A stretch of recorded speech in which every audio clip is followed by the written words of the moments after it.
As I was saying যে আমি ২ টা টপিক পড়াবো আজকে।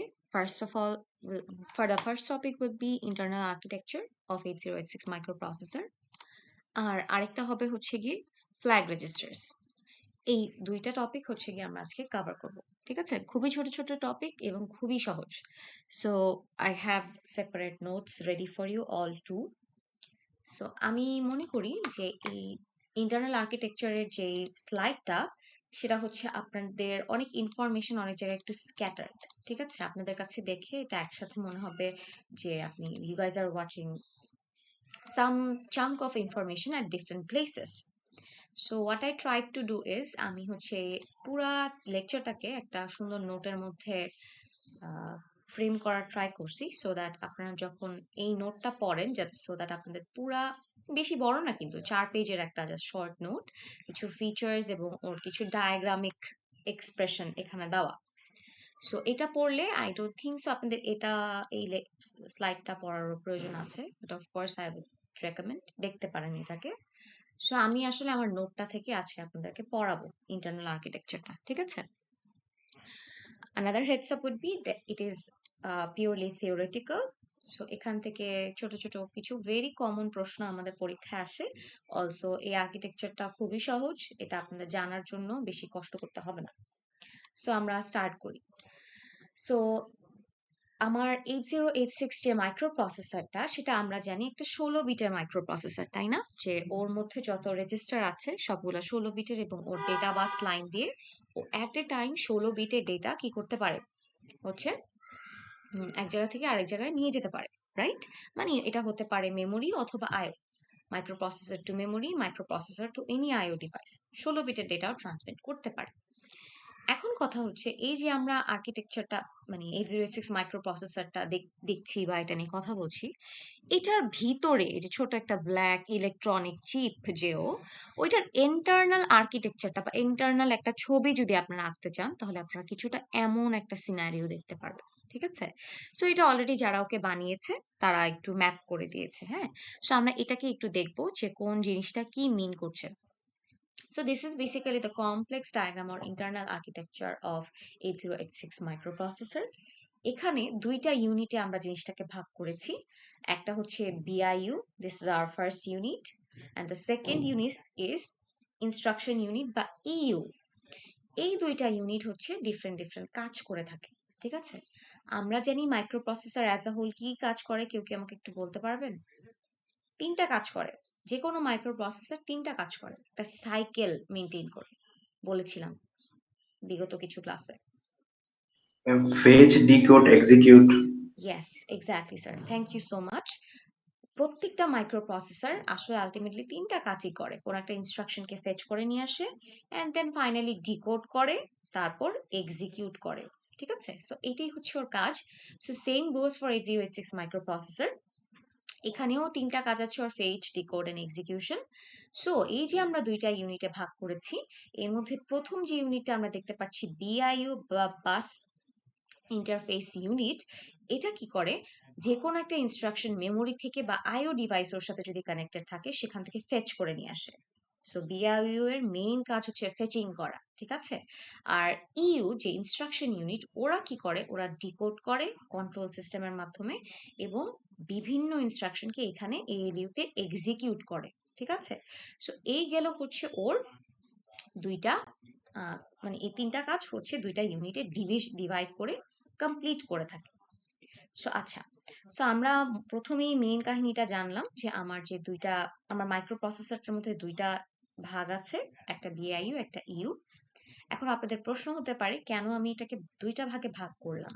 হোয়াট ইফ যে আমি ঠিক আছে থাকতো পুরো একসাথে এমবেডেড পুরো টোটাল সিস্টেমটা থাকতো, ভাগ করার কি প্রয়োজন ছিল? ফেচ, ডিকোড, এক্সিকিউশনটা আমি ভাগ না করেও করতে পারতাম, যে একটা ছোট একটা অংশে আমি পরপর 3টা কাজ করে ফেলছি, ফেচ করে নিয়ে এসে এক্সিকিউট করছি এবং ডিকোড করছি। আচ্ছা, সো এই প্রশ্নের উত্তর হচ্ছে যে আমাদের যে মাইক্রো প্রসেসরটা, এটাকে 2 ভাগে ভাগ করার মেইন রিজন হচ্ছে আমরা মেকানিজম গুলোকে কমপ্লিটলি আলাদা করি এবং যেন সেই জিনিসটা আমাদেরকে প্যারালাল প্রসেসিং বা পাইপলাইনিং এ হেল্প করে। আমরা যাতে মাল্টিপল ইনস্ট্রাকশন সাইমultaneously ফেচ করে নিয়ে আসতে পারি এবং প্রায় একই সময়ে ডিকোড বা এক্সিকিউট করতে পারি। ঠিক আছে, এর জন্য মাইক্রো প্রসেসরটাকে দুইটা ভাগে ভাগ করে সকল মেকানিজম গুলো আলাদা আলাদা করে ফেলা হয়।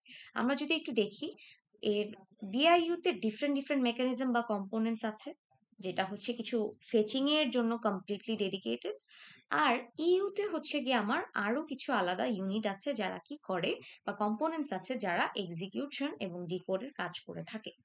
আচ্ছা, সো প্রত্যেকটা কম্পোনেন্ট সম্পর্কে আমরা একটু একটু জানবো সামনে, বাট ফার্স্ট একটু এই জিনিসটা বুঝি যে প্যারালাল প্রসেসিং বা পাইপলাইনিং কি জিনিস।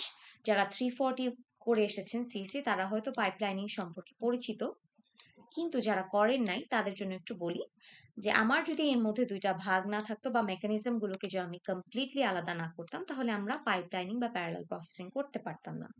তাহলে আমি যখন একটা ইনস্ট্রাকশন আনতাম, তাহলে আমার একটা ইনস্ট্রাকশনকে এক্সিকিউট করতে 3 সেকেন্ড লাগতো, এবং পরবর্তী ইনস্ট্রাকশনটাকে এক্সিকিউট করতেও আমার আরো 3 সেকেন্ডের মতো সময় লাগতো, তো মোটামুটি 6 সেকেন্ড। এবং আপনি যদি আরো আরেকটা ইনস্ট্রাকশন নিয়ে আসতেন, তাহলে আপনার সময় লাগতো টোটাল 3টা ইনস্ট্রাকশনকে এক্সিকিউট করতে 9 সেকেন্ডের মতো। বাট এখন যদি আমরা একটু দেখি যে আমার যেহেতু দুই মাইক্রো প্রসেসরটাকে আমি দুই ভাগে ভাগ করে ফেলেছি, সেই কারণে আমি মোটামুটি 9 সেকেন্ডের জায়গায় হচ্ছে গিয়ে আহ যদি একটু দেখার চেষ্টা করি, 5 সেকেন্ডের মধ্যে আমি সম্পূর্ণ কাজটা করে ফেলতে পারছি। ঠিক আছে, 3টা ইনস্ট্রাকশনকে আমি 5 সেকেন্ডে এক্সিকিউট করতে পারছি, যেটা আমি যদি প্যারালাল প্রসেসিং বা পাইপলাইনিং না থাকতো, বা মাইক্রো প্রসেসরটাকে দুই ভাগে আমি দুই ইউনিটে আমি ভাগ না করতাম, সেক্ষেত্রে আমার 3টা ইনস্ট্রাকশনকে এক্সিকিউট করতে আমার 9 সেকেন্ডের মতো টাইম লাগতো। সো সময়টা আমার কমে আসছে। এই ছবিটা দেখে আমার মনে হয় জিনিসটা বোঝা সম্ভব যে প্রথম ইনস্ট্রাকশন আমার বিআইইউ ফেচ করে নিয়ে আসতেছে। এই জায়গাটা একটু মনোযোগ দিয়ে শুনবো। আমার কাছে 3টা ইনস্ট্রাকশন আছে যেটা আমি এখন ফেচ করে ডিকোড করে এক্সিকিউট করাতে চাই মাইক্রো প্রসেসরকে দিয়ে। সো প্রথম ইনস্ট্রাকশনটাকে কি করছে, প্রথম সেকেন্ডে মাইক্রো প্রসেসরের এই যে বিআইইউ ইউনিট ও ফেচ করে নিয়ে আসছে। ওকে, ইমিডিয়েটলি দ্বিতীয় সেকেন্ডে ও এক্সিকিউশন ইউনিটকে কি করলো, ডিকোড করতে দিয়ে দিল। হ্যাঁ, তোমাকে আমি আমার ইনস্ট্রাকশনটা দিয়ে দিলাম, তুমি এখন ডিকোড করো। এরপরে হচ্ছে গিয়ে দেখেন, ইন দ্য মিন টাইম যখন বিআইইউ ইউকে এটাকে ডিকোড করতে দিয়ে দিল, ইনস্ট্রাকশন ইউনিটকে এই ইনস্ট্রাকশন 1কে ডিকোড করতে দিয়ে দিল, ইন দ্য মিন টাইম বিআইইউ আবার দ্বিতীয় সেকেন্ডেই আরেকটা ইনস্ট্রাকশনকে কি করলো, মেমোরি থেকে ফেচ করে নিয়ে আসলো। আচ্ছা, সো এটাতে হেল্প হচ্ছে না দেখেন, যে আমি 2 সেকেন্ডের মধ্যে দুইটা ইনস্ট্রাকশন ফেচ করে নিয়ে আসতে পারতেছি, এবং তৃতীয় সেকেন্ডে আমার প্রথম ইনস্ট্রাকশনটা কি হচ্ছে, এক্সিকিউশন হচ্ছে, এবং সেই সময়ে কি হচ্ছে, প্রথম ইনস্ট্রাকশনটা ডিকোড হচ্ছে, এবং তৃতীয় সেকেন্ডের সময়ই আমি কি করছি, আরেকটা ইনস্ট্রাকশনকে ফেচ করে নিয়ে আসতে পারছি। সো এভাবে আমার 5 সেকেন্ডের মধ্যে মোটামুটি দেখেন আমার 3টা ইনস্ট্রাকশন এক্সিকিউট করা শেষ। কিন্তু যদি আমার এই জিনিসটা না থাকতো, মেকানিজম গুলো কমপ্লিটলি আলাদা না থাকতো, এর মধ্যে কোনো ডিভিশন না থাকতো, অ্যাজ আ হোল কাজ করাতে চাইলে আমার টোটাল জিনিসটা এক্সিকিউট হতে 9 সেকেন্ডের মতো টাইম লাগতো। So this is basically the reason যে আমার কেন হচ্ছে এখানে দুইটা পার্টিশন থাকে বা দুইটা ভাগে ভাগ করা থাকে। সো এই প্রশ্নটা মাল্টিপল ওয়েতে আপনাদের প্রশ্নে মানে এক্সামে আসতে পারে, বাট আপনারা যেহেতু এটার মূল অ্যান্সার জানেন, সো আমি যেভাবে প্রশ্নটা আসুক না কেন, আমার মনে হয় না আনসার করতে কোনো প্রবলেম হবে। এখন আসি হচ্ছে গিয়ে, আচ্ছা সোফার এতটুকু পর্যন্ত কি কারোর প্রশ্ন আছে, নাকি আমরা বুঝেছি যে মেইন ওয়ার্কটা কি, বা কেন এখানে দুইটা পার্টিশন আছে?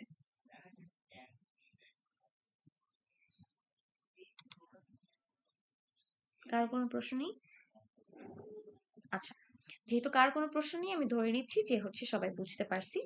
এখন একটু পরবর্তীতে আসি, এ বাস ইন্টারফেসিং ইউনিট আর এক্সিকিউশন ইউনিট এই দুইটার হচ্ছে একটু ব্রেকডাউনে, যে ওদের মধ্যে আর কি কি থাকে। আচ্ছা, সো আপনাদের কিন্তু এই জিনিসটা আসে এক্সামে যে বাস ইন্টারফেসিং ইউনিটের ডায়াগ্রাম আমাকে ড্র করে দেখাও, ঠিক আছে? সো তখন আপনাদের কি করতে হবে, এই ইউনিটটার ডায়াগ্রাম ড্র করতে হবে। আমি যতটুকু এখানে অ্যাটাচ করে দিয়েছি। আর এক্সিকিউশন ইউনিট যখন একসাথে দিয়ে দিবে বাস ইন্টারফেসিং ইউনিটের হচ্ছে গিয়ে ডায়াগ্রামটা ড্র করো, আর এক সেটে বলবে এক্সিকিউশন ইউনিটের ডায়াগ্রামটা ড্র করো। So this are the very common question যেটা পাস্ট ফিউ ইয়ার্স ধরে আসছেই কোনো না কোনো পরীক্ষায়। সো আপনাদেরকে যখন বলবে বিআইইউ এর ডায়াগ্রাম ড্র করতে, আপনারা শুধুমাত্র আপার হাফ ড্র করবেন। এই যে এটা কিন্তু পুরো অ্যাজ আ হোল আর্কিটেকচার। যদি বিআইইউ এর ডায়াগ্রাম ড্র করতে বলে তাহলে আপনারা শুধু আপার হাফ ড্র করবেন, আর যদি এক্সিকিউশন ইউনিটের ডায়াগ্রাম ড্র করতে বলে তাহলে আপনারা লোয়ার হাফ ড্র করবেন। সো এখানে দুটা আলাদা আলাদা করে আমি অ্যাটাচ করে দিয়েছি। এখন আমরা দেখি এদের আর কি কি কাজ আছে বা মেইন ফিচার্স আছে। সো আমরা হচ্ছে গিয়ে দেখি যে BIU facilitates communication between instruction unit and the memory or IO circuits, which is true. আমরা কিন্তু দেখতেই পাচ্ছি একদম মেইন ডায়াগ্রামে যদি চলে যাই, বিআইইউ কি করছে, ইনস্ট্রাকশন ইউনিটের সাথেও কমিউনিকেশন করছে, এবং মেমোরি বা এর সাথে যদি কোনো আইও কানেক্টেড থাকতো তাদের সাথেও কিন্তু কমিউনিকেশন করছে। আলটিমেটলি ও মেমোরি বা আইও থেকে ইনস্ট্রাকশন ফেচ করে নিয়ে আসছে এবং পরবর্তীতে এক্সিকিউশন ইউনিটকে কিন্তু সেগুলো পাঠিয়ে দিচ্ছে ডিকোডের জন্য। সো দুই সাইডে কিন্তু ও কমিউনিকেশনটাকে ফ্যাসিলিটেট করছে। আচ্ছা, সো তারপর গেল হচ্ছে responsible for transmitting address data and control signal on the buses. এই ডায়াগ্রামটাকে যদি একটু আমরা মনোযোগ দিয়ে দেখি তাহলে দেখবো আমরা বিভিন্ন অ্যারো আছে ছোট ছোট এই জায়গায়, রাইট? সো এগুলো আসলে সিস্টেম বাসের অংশ। এগুলোর মধ্যে কেউ কেউ অ্যাড্রেস বাস, কেউ কেউ ডেটা বাস, কেউ কেউ হচ্ছে কন্ট্রোল বাস। যেমন আমরা এই লাইনটাকে যদি দেখি, এরা কি করছে, এরা একই সাথে হচ্ছে আমার control bus, instruction, address bus এবং ডেটা বাস হিসেবে কাজ করছে এক এক সময় এক একটা। সো এখন এই টোটাল সিস্টেম বাসের মধ্যে দিয়ে মানে বিআইইউ এর ক্ষেত্রে যদি আমি দেখি, দেখেন আমার মেমোরি থেকে আমার কি আসবে, আমার একটা ইনস্ট্রাকশন আসবে, এসে আমার ইনস্ট্রাকশন কিউটাকে আমি মানে ইনস্ট্রাকশনটাকে আমার ইনস্ট্রাকশন কিউতে আমি জমা করে রাখতে পারি, যেখানে 6টা স্লট আছে। এগুলো নিয়ে আমি কথা বলবো সামনে, বাট একটু প্রথমে একটু এটা বোঝার চেষ্টা করি। এবং আমার পরবর্তীতে এই ইনস্ট্রাকশনটা কোথা থেকে আসছে বা আমি কোথা থেকে ফেচ করব, এগুলার ক্যালকুলেশন কিন্তু আমি দেখেন ES, CS, SS, DS, IP, এই সেগমেন্টগুলা সেগমেন্ট রেজিস্টার্স বা অফসেট রেজিস্টার দিয়ে ক্যালকুলেট করে অ্যাড্রেস বাসের মাধ্যমে মেমোরি থেকে আমার অ্যাড্রেসটা নিয়ে আসছে বা মেমোরিতে অ্যাড্রেসকে ট্রিগার করছে যে তুমি কোথা থেকে আমি ইনস্ট্রাকশনটা নিয়ে আসবো। সো ডেটা বাসের কাজও আছে, অ্যাড্রেস বাসের কাজও আছে, এবং of course there might be some control buses to handle this signals, right? So এই হচ্ছে ওভারঅল আমার বিআইইউ এর বাসের কাহিনী। কিন্তু এখানে দেখেন আমরা কিন্তু কোথাও ডিরেক্টলি অ্যাড্রেস বাস বা কন্ট্রোল বাস লিখি নাই। সো এটা হচ্ছে আমাদের কনভেনশন। আমাদের এই টোটাল 8086 মাইক্রো প্রসেসরের সিস্টেম বাসকে আমরা এ বাস, বি বাস, সি বাস বলে ডায়াগ্রাম ড্র করার সময় হচ্ছে ইন্ডিকেট করি। ঠিক আছে, অন্য কোনো নাম আপনারা এখানে লিখবেন না, অ্যাড্রেস বাস, ডেটা বাস বা কন্ট্রোল বাস স্পেসিফিক্যালি লিখার দরকার নেই। জাস্ট কনভেনশন অনুযায়ী আমরা যেভাবে লিখি, যেমন বিআইইউতে আমরা পুরো সিস্টেম বাসকে দুইটা বাসের মাধ্যমে, দুইটা নামের মাধ্যমে ইন্ডিকেট করি, একটা হচ্ছে সি বাস আর একটা বি বাস। ঠিক আছে, তেমনই ভাবে এক্সিকিউশন ইউনিটে আমার একটাই বাস আছে, সে মানে যে সিস্টেম বাস আছে তাকে আমরা এ বাস হিসাবে ইন্ডিকেট করি। ঠিক আছে, সো এই গেল হচ্ছে আমার 8086 এর বিআইইউ এর প্রথম কাজ, যে ও কি করে মেমোরি আর আইওর সাথে এবং এক্সিকিউশন ইউনিটের সাথে কমিউনিকেশন ফ্যাসিলিটেট করে এবং বিভিন্ন address, data, control signals regulate করে ঠিকঠাক মতো নিজের মধ্যে। আচ্ছা, সো এখন দেখি এক্সিকিউশন ইউনিটের কাজ কি। Execution unit of internal architecture of 8086 tells the BIU from where to fetch the instruction or data, decodes instruction and executes instruction। এই তো অ্যাগেইন ডিকোড করে এক্সিকিউট করে কে, আমার বিআইইউ। কারণ দেখি বিআইইউ তে আমার একটা এএলইউ আছে বা অ্যারিথমেটিক লজিক্যাল ইউনিট, যেটা সকল ইনস্ট্রাকশনকে এক্সিকিউট করতে হেল্প করে। অলসো এখানে একটা কন্ট্রোল সিস্টেম আছে বা কন্ট্রোল সার্কিটরি আছে, যে আসলে আমার এই যে ইনস্ট্রাকশন গুলো আসতেছে বিআইইউ থেকে সেগুলোকে ডিকোড করে। অলরাইট, এবং অলসো এখানে দেখেন আরেকটা জিনিস বলা আছে যে execunit of the internal architecture of 8086 tells the BIU from where to fetch instructions। মানে এক্সিকিউশন ইউনিট পার্শিয়ালি বলেও দেয় আমার বিআইইউ কে কোথা থেকে তুমি ইনস্ট্রাকশন ফেচ করবা। এখন আপনাদের মনে একটা কোয়েশ্চেন আসতে পারে, হাউ? ফেচিং তো বিআইইউ করে, ইউ কেন আবার ফেচ করবে? আমরা যদি একটুখানি খেয়াল করে দেখি ওর আর্কিটেকচারটাকে, দেখেন এখানে বিভিন্ন অফসেট রেজিস্টার্স আছে, এসপি, বিপি, এসআইডিআই। আমরা লাস্ট ক্লাসে কিন্তু দেখেছি সেগমেন্ট রেজিস্টার, অফসেট রেজিস্টার, তাই না? সো দেখেন বিআইইউ তে কিন্তু সবগুলো সেগমেন্ট রেজিস্টার আছে, কিন্তু অফসেট রেজিস্টার কিন্তু শুধুমাত্র একটা আছে, IP. But there are other registers which is SP, BP, SIDI, যেগুলো অফসেট রেজিস্টার। সো আমার যদি প্রয়োজন হয় বিআইইউ এর যে সেগমেন্টের সাথে এই অফসেট গুলা ইউজ করা প্রয়োজন হচ্ছে, তখন কিন্তু ওর বিআইইউ এর হেল্প নিতে হবে কার কাছ থেকে? এক্সিকিউশন ইউনিটের কাছে। যে আচ্ছা ঠিক আছে, তোমার কাছে যেহেতু অফসেট রেজিস্টার আছে এবং সেই ভ্যালুটা এখানে আছে, তুমি আমাকে এই ভ্যালুটা এই লাইন দিয়ে পাস করে দাও, সো দ্যাট আমি কি করতে পারি, এখানে হচ্ছে আমি ক্যালকুলেশন করে আমার অ্যাড্রেস বাস লাইন দিয়ে আমি কি আনতে পারি, মেমোরি থেকে অ্যাড্রেসটা নিয়ে আসতে পারি, যে কোথা থেকে আমি ইনস্ট্রাকশনটা ফেচ করব, তাই না? সো মেইন রিজন হচ্ছে এটাই, যে আমার এক্সিকিউশন ইউনিটেও কিন্তু কিছু কি থাকে, অফসেট রেজিস্টার থাকে। এবং আমরা জানি অ্যাড্রেস বাস লাইনে যে এএলইউটা থাকে, সেটা কি করবে আমার, সেটা হচ্ছে আমার আহ, কোথা থেকে বা কোন অ্যাড্রেস থেকে আমি ইনস্ট্রাকশনটা ফেচ করে নিয়ে আসবো সেটা খুঁজে বের করবে, বা ফিজিক্যাল অ্যাড্রেস বের করে ওই ইনস্ট্রাকশনটা ফেচ করে আনতে হেল্প করবে। This are my segment register, this are my offset register. Finally আমরা তো জানি ফিজিক্যাল অ্যাড্রেস কিভাবে বের করে, segment into 10H plus offset, এই ক্যালকুলেশনটা করে অ্যাড্রেস বাস লাইন দিয়ে কি করবে, ডেটাটাকে ফেচ করে নিয়ে আসবে। আচ্ছা, তো এর জন্য ও কি করে, এক্সিকিউশন ইউনিট বিআইইউ কে ইনস্ট্রাকশন থেকে ফেচ করে নিয়ে আসবে সেটা বলতেও হেল্প করে থাকে। কারো কি এই জায়গায় কোনো কনফিউশন আছে? এখানেই কিন্তু কনফিউশন হওয়ার একটা জায়গা, কারণ মেইন ওয়ার্ক হচ্ছে দুইটা ডিফারেন্ট, বাট ও কিভাবে ওকে আবার ফেচিং হেল্প করে এই জিনিসটা কিন্তু বুঝতে হবে, because there might be some small questions are আইভিং ইন দ্য এক্সাম। আপনারা বুঝলে নিজের ভাষায় সহজে লিখতে পারবেন। কার কি কোনো ইস্যু আছে? এনিওয়ান? হ্যাঁ না কিছু বলি? No, miss. ওকে, ঠিক আছে, থ্যাংক ইউ সো মাচ। আচ্ছা, সো আমরা প্রথম পয়েন্টটা বুঝলাম।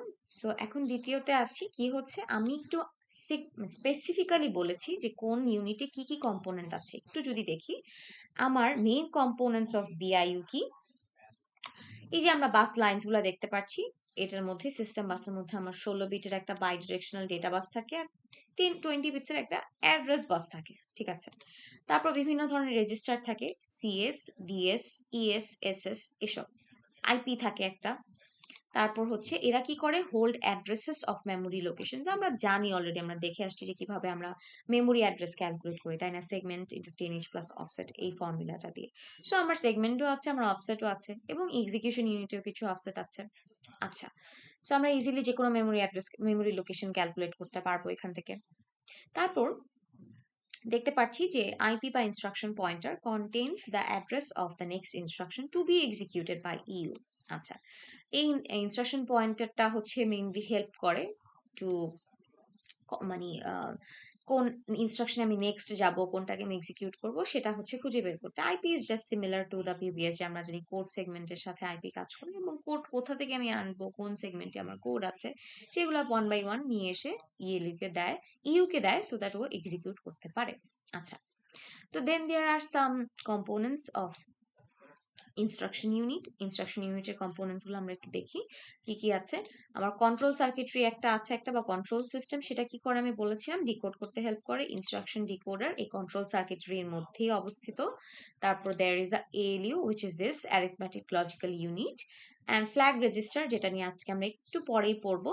বিভিন্ন অপারেন্ট রেজিস্টারও আছে এটার সাথে অ্যাসোসিয়েটেড।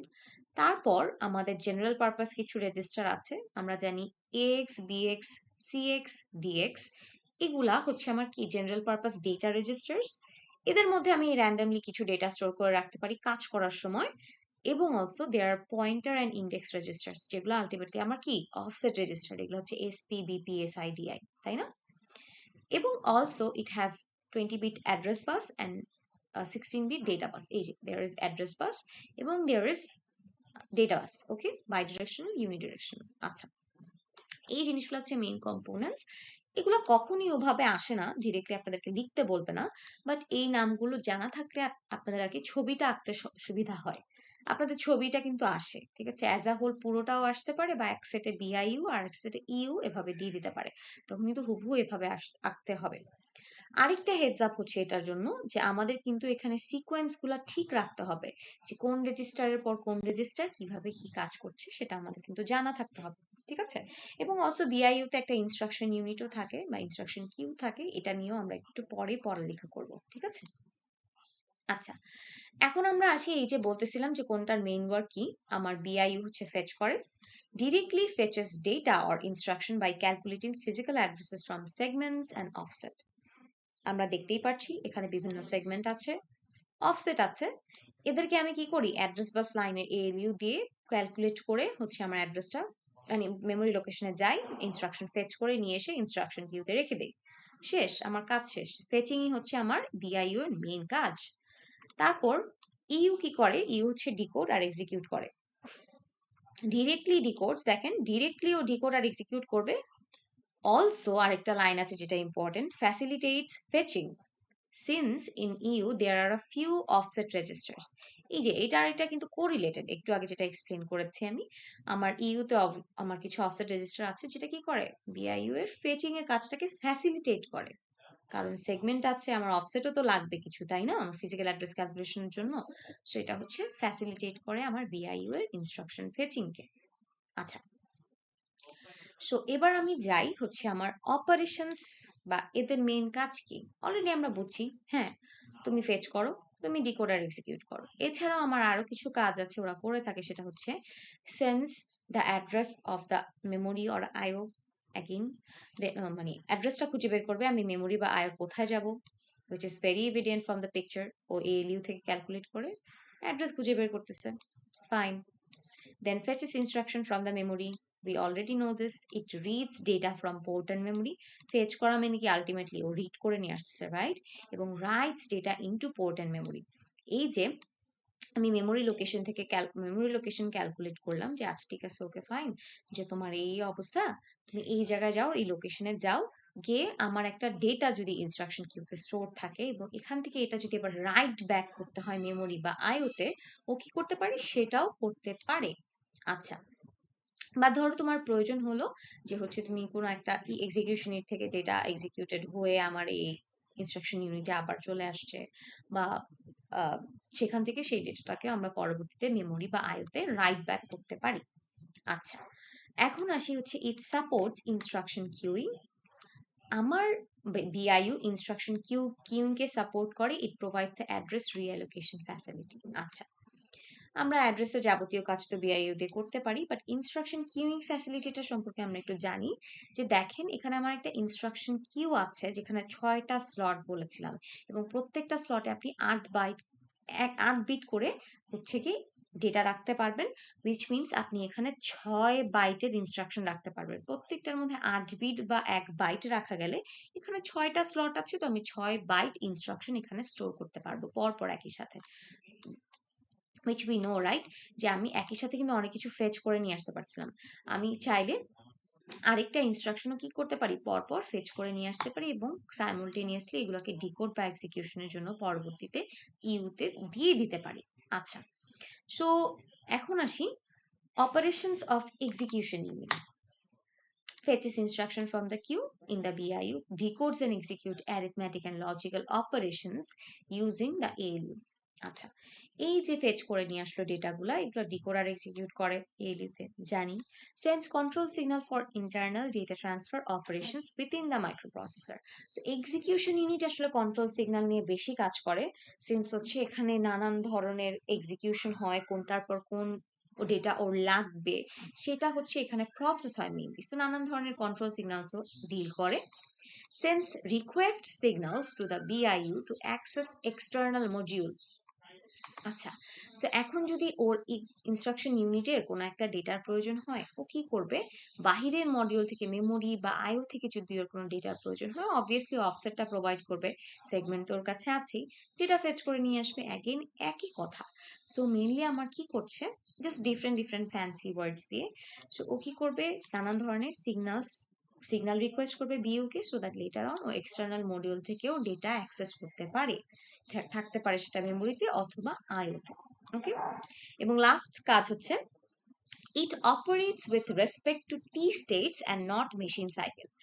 এই লাইনটা হচ্ছে আমরা এখনই বুঝবো না, আমরা লেকচার 5 যখন পড়বো তখন আমরা সেটা বুঝবো যে টি স্টেট কি আর মেশিন সাইকেল কি।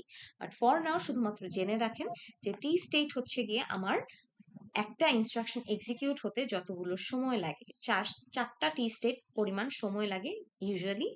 এর বেশিও লাগতে পারে, এর কমও লাগতে পারে, ঠিক আছে। It operates with respect to T states not machine cycles, ঠিক আছে। মেশিন সাইকেল কি এখন বলছি না, লেকচার 5 যখন পড়বো তখন আমরা জানবো, ঠিক আছে। সো আপাতত যে সেই জিনিসটা একটু মনে রাখার চেষ্টা করবেন যে এটা কি টি স্টেট অনুযায়ী কাজ করে। আর একটা টি স্টেট হচ্ছে মেইনলি যে একটা ইনস্ট্রাকশন এক্সিকিউট হতে কতটুকু পরিমাণ টাইম লাগছে। চারটা ইউজুয়ালি সময় লাগে, চারটা স্টেটের মতো টাইম লাগে, বাট এর কমও লাগতে পারে বা বেশিও লাগতে পারে। আচ্ছা, সো এই শুনলাম আমরা হচ্ছে মেইন অপারেশনস অফ ইউ, এই জিনিসটা আসে আপনাদেরকে বলে দেয় যে write down the operations of BIU, তখন আমরা অবশ্যই লিখবো যে মেইন ওয়ার্কটা কি। ভিআইইউ এর মেইন ওয়ার্কটা হচ্ছে ফেচিং করা, এছাড়াও আর কি কি কাজ করে এই কাজগুলো করে রাখে। আপনি বুলেট পয়েন্টস করে এভাবে লিখে দিতে পারেন। তারপর যদি আবার আসে এক্সিকিউশন ইউনিটের কাজ বলো, তখন আমরা প্রথমেই লিখবো যে এক্সিকিউশন ইউনিটের মেইন কাজ হচ্ছে ডিকোডার এক্সিকিউট করা, এছাড়াও ও এই কাজগুলো করে থাকে, ঠিক আছে। সো ফার এতটুকু আমরা বুঝেছি। একটু রেসপন্স করবো হ্যাঁ না কিছু, কার কোনো প্রশ্ন থাকলে Yes, করবেন। ma'am. ওকে, আচ্ছা, সো এই গেল। সো পরবর্তীতে আসি একদম লাস্ট পোর্শনটা এই লেকচারের, যে ফিজিক্যাল অ্যাড্রেস ক্যালকুলেট করে এই জিনিসটাকে একটু হাইলাইট করেছি আমি এই জায়গায় যে কিভাবে করে। আমরা এই ফর্মুলাটা অলরেডি জানি, segment into 10H plus offset, right. So IP, এই যে আমার সেগমেন্ট রেজিস্টার্স আছে, বিভিন্ন ধরনের অফসেট রেজিস্টারও আমার ইউ বিআইইউ দুইটার মধ্যেই আছে। সো ওরা এগুলা থেকে ডেটা কিছু রাখতেও পারে বা নিজে থেকে ইন্টারনালি প্রসেস করে বসাতে পারে। এবং লেটার অন এই পার্টিকুলার ফর্মুলাটা ইউজ করে হচ্ছে বিআইইউ কি করে, আমার হচ্ছে এই যে অ্যাড্রেস বাস লাইনের থ্রুতে আমার লোকেশনকে ট্রিগার করে, সো দ্যাট আমি ডেটাটাকে ফেচ করে নিয়ে আসতে পারি, তাই না। সো এখানে একটা এক্সাম্পল দেওয়া আছে, একটা ম্যাথস, আপনারা দেখলেও বুঝবেন, খুবই বেসিক যে কিছু। এটা আমি আমাদের ওই যে প্র্যাকটিস শিটেও দিয়েছি, এরকম না, সেম এমন না, অন্য ডেটা বা অন্যভাবে প্রশ্নগুলো করা। সো আপনাদের যদি প্র্যাকটিস শিট সলভ করতে হেল্পের প্রয়োজন হয় আপনারা এখানে এসে দেখতে পারেন, ঠিক আছে। আচ্ছা, সো নাও বিয়া এক্সিকিউশন ইউনিটে আলাদা করে কিছু বলার নেই, যে এটা সব ধরনের অ্যারিথমেটিক বা লজিক্যাল অপারেশন পারফর্ম করে। এক্সিকিউশন ইউনিটের এডিউটা বেশ powerful, anything it can operate. ও ফেচ আর ডিকোড কে হচ্ছে হেল্প করে। Then thus ALU has direct access to general purpose registers and flag registers, এই জিনিসটা একটু জানি, এটার মানে কি বলতেছে। এই জেনারেল পারপাস রেজিস্টার আমরা কি জানি, ডেটা রাখা যায়, তাই না। আর আমি যদি কোনো কাজ করি অ্যারিথমেটিক বা লজিক্যাল, আমার তো অবশ্যই ডেটা লাগবে। সো জেনারেল পারপাস রেজিস্টার গুলোর ডিরেক্ট অ্যাক্সেস কার আছে, আমার এক্সিকিউশন ইউনিটের, এবং এখান থেকে ও সব জিনিসপত্র এক্সিকিউট করে। অলসো ফ্ল্যাগ রেজিস্টার, আমরা যেটা বলছিলাম আজকে একটু পরেই আমরা ফ্ল্যাগ রেজিস্টারটা নিয়ে পড়ালেখা করব। আচ্ছা, ওকে, সো এখন আসি যে লাস্ট ওয়ান, বিআইইউ এর ইনস্ট্রাকশন কিউটা নিয়ে আমাদের একটু কথা বলা প্রয়োজন। আমি বলেছিলাম যে এটা একটু দেখাবো, এখান থেকে প্রশ্ন আসে এবং এটা সম্পর্কে আপনাদের জানাও খুবই প্রয়োজন। যে বিআইইউ যে আছে আমার বাস ইন্টারফেসিং ইউনিট বা বাস ইন্টারফেস ইউনিট যেটাই বলেন না কেন, সেটাতে কি হচ্ছে, সেখানে 6টা স্লট থাকে আমার, যেটার মধ্যে প্রত্যেকটাতে আমি 1 বাইট করে ডেটা রাখতে পারি বা 8 বিট করে ডেটা রাখতে পারি। সো টোটাল আমি একটা 6 বাইট পরিমাণ লম্বা ইনস্ট্রাকশনকে আমি কি করতে পারবো, এখানে জায়গা দিতে পারবো। আচ্ছা, সো এখন আমার প্রত্যেকটা ইনস্ট্রাকশন 6 বাইটের হয় না, ইউজুয়ালি 2 বাইট থেকে বড় 3 বাইট 4 বাইট পর্যন্ত হয়ে থাকে। আচ্ছা, 6 বাইটেরও ইনস্ট্রাকশন আছে, বাট সেগুলা হচ্ছে গিয়ে অনেক হাইলি ফাংশনাল অপারেশনস এর জন্য ইউজ করা হয়। সো এখন হচ্ছে কি ইনস্ট্রাকশন কিউটা আমরা যদি একটু দেখি, এখানে সেম কথাই বলা হচ্ছে, each slot can contain 1 byte of information, therefore an instruction queue of 8086 microprocessor can contain 6 byte instruction. এখন কথা হচ্ছে যে আমার এই 6 বাইটের ইনস্ট্রাকশন, আমি একটু আগেও বললাম যে আমার ইনস্ট্রাকশন গুলা 1 বাইট 2 বাইট 4 বাইট বা 6 বাইটের হয়। 1 2 3 4 5 হয় না, মানে বেসিক্যালি 5 নাম্বারটা বাদে 1 বাইটের হতে পারে, 2 বাইটের হতে পারে, 3 বাইটের হতে পারে, 4 বাইটের হতে পারে, এবং ম্যাক্স 6 বাইট পর্যন্ত হতে পারে। সো এখন কথা হচ্ছে আমার এক একটা ইনস্ট্রাকশন তো এক এক সাইজের হয়। সো আমি এই যে বলতেছি সাইমultaneously আমি জায়গা দিতে পারবো, একটার পর একটা ফেচ করে এনে রাখতে পারবো। সো সেটা আমি কখন করতে পারবো, কোন কোন কেসে করতে পারবো, এটা একটু জানা প্রয়োজন। When does the instruction queue refill বা এই যে ফেচ করে করে নিয়ে আসতেছে ইনস্ট্রাকশনগুলো, এই যে এখানে জায়গা তো কোথাও দিতে হবে আমার, তো এই জায়গাগুলো দিয়ে ধরেন 6টা স্লটই ব্লক হয়ে গেল, আমি 6টা ইনস্ট্রাকশন নিয়ে আসছি বা আমি 3টা ইনস্ট্রাকশন নিয়ে আসছি, সাইজ অনুযায়ী আমার ইনস্ট্রাকশন কিউ ফিল হয়ে গেলেও আর ফেচ করতে পারবে না। সো বেসিক্যালি আমার ইনস্ট্রাকশন কিউটা ফিল কখন আবার হয়, কারণ পুরাটা হচ্ছে গিয়ে আমি ইনস্ট্রাকশন দিয়ে ভরে ফেললাম, তো এই জিনিসটা আবার নতুন ইনস্ট্রাকশনটাকে কখন একসেপ্ট করতে পারবে? When 2 byte instructions are completed executing, only then new instruction can come. ধরেন আপনি 1 2 3 4 6 বাইট পর্যন্ত ইনস্ট্রাকশন রেখে দিয়েছেন, সো আপনার যখন 2 বাইটের ইনস্ট্রাকশনের স্লট খালি হয়ে যাবে, ঠিক তখনই হচ্ছে আপনি নতুন ইনস্ট্রাকশন দিয়ে ফেচ মানে ফিল করাতে পারবেন এই টোটাল জায়গাটাকে। Reason, since the majority of the instruction size is more than 1 byte. ঠিক আছে, 1 বাইটে জেনারেলি আমার সব ইনস্ট্রাকশন 1 বাইটের বেশি সাইজ হয়ে থাকে ইন জেনারেল, মানে মিনিমাম ইনস্ট্রাকশনের সাইজ হয় মোস্টলি হচ্ছে 2 বাইটস। তো আমরা এর জন্য কি করি, 2 বাইট জায়গা খালি হলে আমরা নতুন আরেকটা ইনস্ট্রাকশন ফেচ করে নিয়ে এসে এখানে প্লেস করাতে পারি। সো এটাই। আর আরেকটা জিনিস এখানে মেনশন করা যে আমার যে ইনস্ট্রাকশন কিউটা এটা ফিফো আর্কিটেকচার ফলো করে। ঠিক আছে, মানে ফার্স্ট ইন ফার্স্ট আউট। আমি যদি প্রথম ইনস্ট্রাকশনকে এখানে নিয়ে আসি তাহলে 1 নাম্বার বাইটের স্লটে গিয়ে বসবে, দ্বিতীয় ইনস্ট্রাকশনকে নিয়ে আসলে ও যদি 1 বাইটের হয় তাহলে ও 2 বাইট 2 নাম্বার স্লটে গিয়ে বসবে, তৃতীয় ইনস্ট্রাকশনকে নিয়ে আসলাম সে আবার 2 বাইটের, সো 3 আর 4 নাম্বার স্লটে বসবে, চতুর্থ ইনস্ট্রাকশনকে নিয়ে আসলাম সেও আবার 2 বাইটের, ও 5 আর 6 নাম্বার স্লটে বসবে। এখন যদি এক্সিকিউশনের প্রয়োজন হয় বা ডিকোড পরপর হতে থাকে এই কাজটা, সো কিভাবে এক্সিকিউশন বা ডিকোডের ক্ষেত্রে যাবেও, প্রথমে যে এসেছিল first in first out FIFO, 1 number বাইটটা আউট হয়ে ডিকোড হবে, এক্সিকিউশন হতে থাকবে, তারপর 2 নাম্বার বাইটটা আউট হবে। কেন কেন কি প্রথম দিকে কে ইন হয়েছিল, 1 দেন 2, তারপর 3 4, তারপর 5 6, তাই না? So এভাবেই পরপর হচ্ছে ও ফার্স্ট যে ইন হয়েছিল তার সে প্রথমে আউট হবে। এই instruction queue will fail in FIFO structure when jump or call is executed. আরেকটা কথা হচ্ছে, এই যে আমি বলতেছি ফার্স্ট ইন ফার্স্ট আউট, এই জিনিসটা ফেল করবে কখন? যে ধরেন আপনি 3টা ইনস্ট্রাকশন রেখেছেন, প্রত্যেকটা ইনস্ট্রাকশনের সাইজ 2 বাইটের, সো 1 আর 2 নাম্বার স্লটে রেখেছেন একটা ইনস্ট্রাকশন, 3 আর 4 নাম্বার স্লটে রেখেছেন আরেকটা ইনস্ট্রাকশন, 5 আর 6 নাম্বার স্লটে রেখেছেন আরেকটা ইনস্ট্রাকশন, টোটাল 3টা ইনস্ট্রাকশন আপনি রেখেছেন যাদের প্রত্যেকটার সাইজ 2 বাইট করে। আচ্ছা, সো এখন কথা হচ্ছে আমার এই জিনিসটা যে প্রথমে যদি 1 নাম্বার ইনস্ট্রাকশনটা এসেছিল আমি প্রথমটাকে এক্সিকিউট করতে থাকলাম, তো আমার জেনারেল নলেজে কি বলে যে পরবর্তীতে কি এক্সিকিউটেড হবে, 3 আর 4 নাম্বার স্লটে যে আছে সে সেকেন্ড ইনস্ট্রাকশন, তারপরে কি থার্ড ইনস্ট্রাকশন। কিন্তু কথা হচ্ছে এটা ফেইলও করতে পারে, কখন করবে, যখন জাম্প বা কল ইনস্ট্রাকশন আমরা ডাকবো। আমরা সবাই প্রোগ্রামিং কোর্স করে এসেছি, আমরা জানি ব্রেক বা মেথড কল যদি আপনি একটু চিন্তা করেন, যে হচ্ছে আমি একটা মেথডের মধ্যে থেকে কিন্তু আরেকটা ক্লাসকে বা মেথডকে আমি কল করতে পারি, তাই না? সো তখন কি হয়, আমি যেই মেথডে কাজ করছিলাম বা যেই ক্লাসে কাজ করছিলাম সেখান থেকে বের হয়ে কিন্তু আমি অন্য জায়গায় চলে যাই, অন্য জায়গার কাজ করতে থাকি। সো সেম হিয়ার, সো আমি যখন জাম্প বা কল ইনস্ট্রাকশন, ধরেন আমি প্রথম ইনস্ট্রাকশন প্রথমে এক্সিকিউট করে দ্বিতীয় ইনস্ট্রাকশনের কাছে আসলাম, এখন আমি দ্বিতীয় ইনস্ট্রাকশন পড়ার সময় খেয়াল করলাম যে এখানে একটা জাম্প হয়ে মেমোরির দিকে আমার যেতে হচ্ছে, নতুন একটা কাজ আমার করতে হবে, এই ফাইলের কাজ আমি আর করতে পারবো না।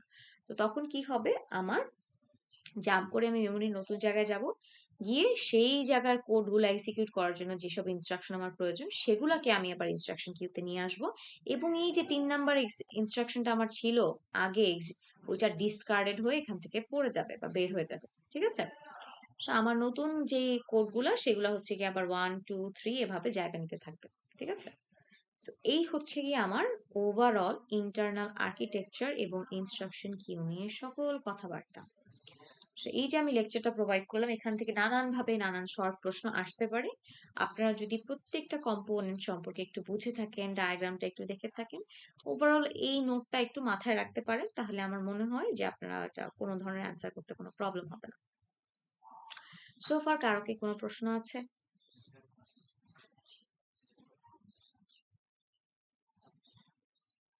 নাই, রাইট? আচ্ছা, ঠিক আছে। আচ্ছা, thank you so much. So আমরা হচ্ছে একটু অ্যাটেন্ডেন্সটা নিব ফার্স্টে, এখন তারপর আমি ফ্ল্যাগ বেসিসের একটা ছোট্ট টপিক আছে ওইটা একটু পড়াই দিব। আচ্ছা, ওয়েল, সেকশন 8, কেউ কি কিছু বলতে চাচ্ছি? ওকে, 1 serial 1, Present. 2, Yes, ma'am. 3, 4,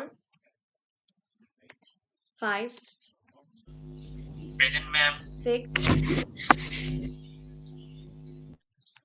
Ma'am, present 6. 7, Present, ma'am. 8, 9, 10, Yes, ma'am. Present means 10. 11, Yes, ma'am. 12, 13, 14,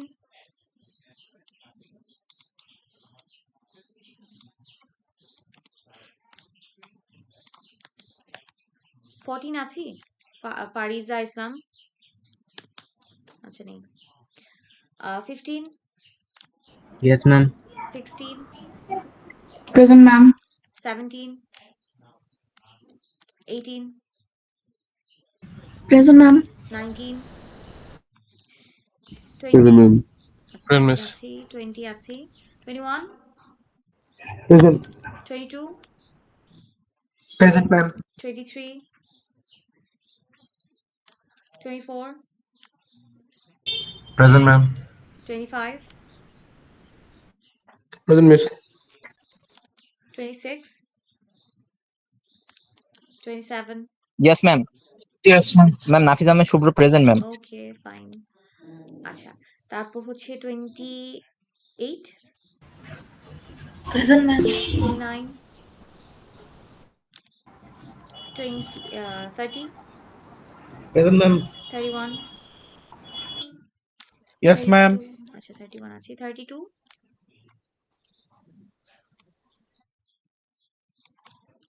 34, 33, 33, 34, 35, Present, ma'am. 36, Present, miss.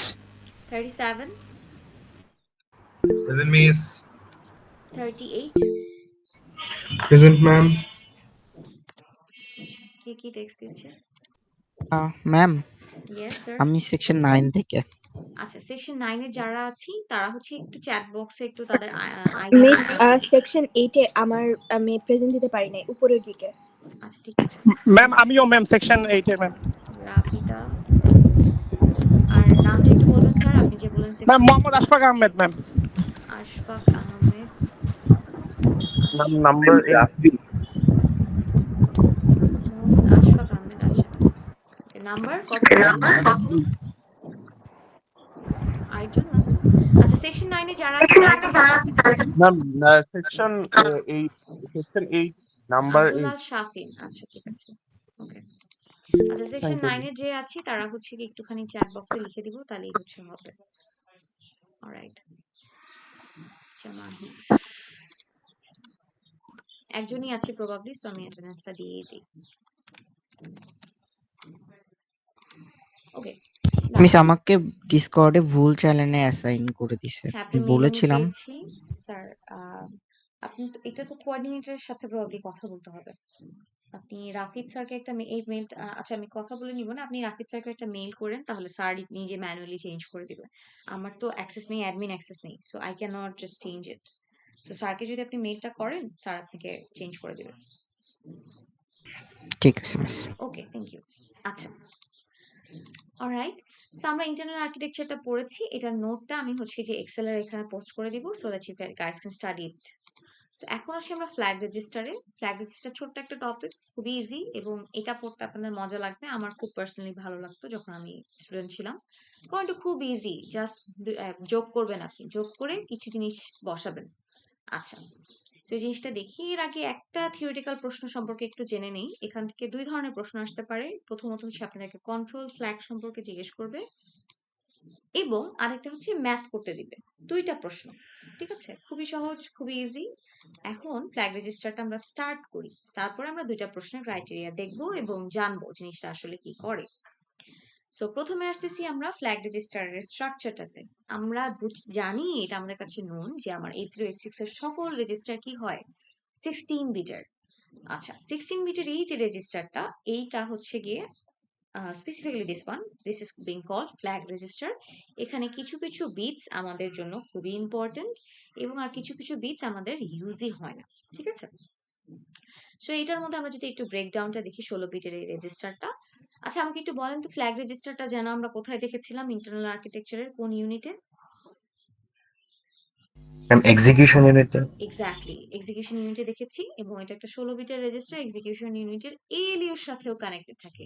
So যে কোনো ম্যাথমেটিক্যাল বা লজিক্যাল অপারেশন এক্সিকিউট হওয়ার সময় এই যে স্টেটাস গুলা চেঞ্জ হয়, যে কোন জিনিসটা যোগ করতেছি, কোন জিনিসটা বাদ যাচ্ছে, কোন জিনিসটা, মানে আমার মাইক্রো প্রসেসরের এখন যোগ বিয়োগ করার সময় স্টেট কি, কোন একটা এক্সিকিউশন করার সময় স্টেটটা কি, সেটাও ধরে রাখে কি আমার ফ্ল্যাগ রেজিস্টার। ফ্ল্যাগ রেজিস্টারটা 16 বিটের, এর মধ্যে 7টা বিট আর আনডিফাইন্ড আর আনইউজড, মার্কড বাই এক্স।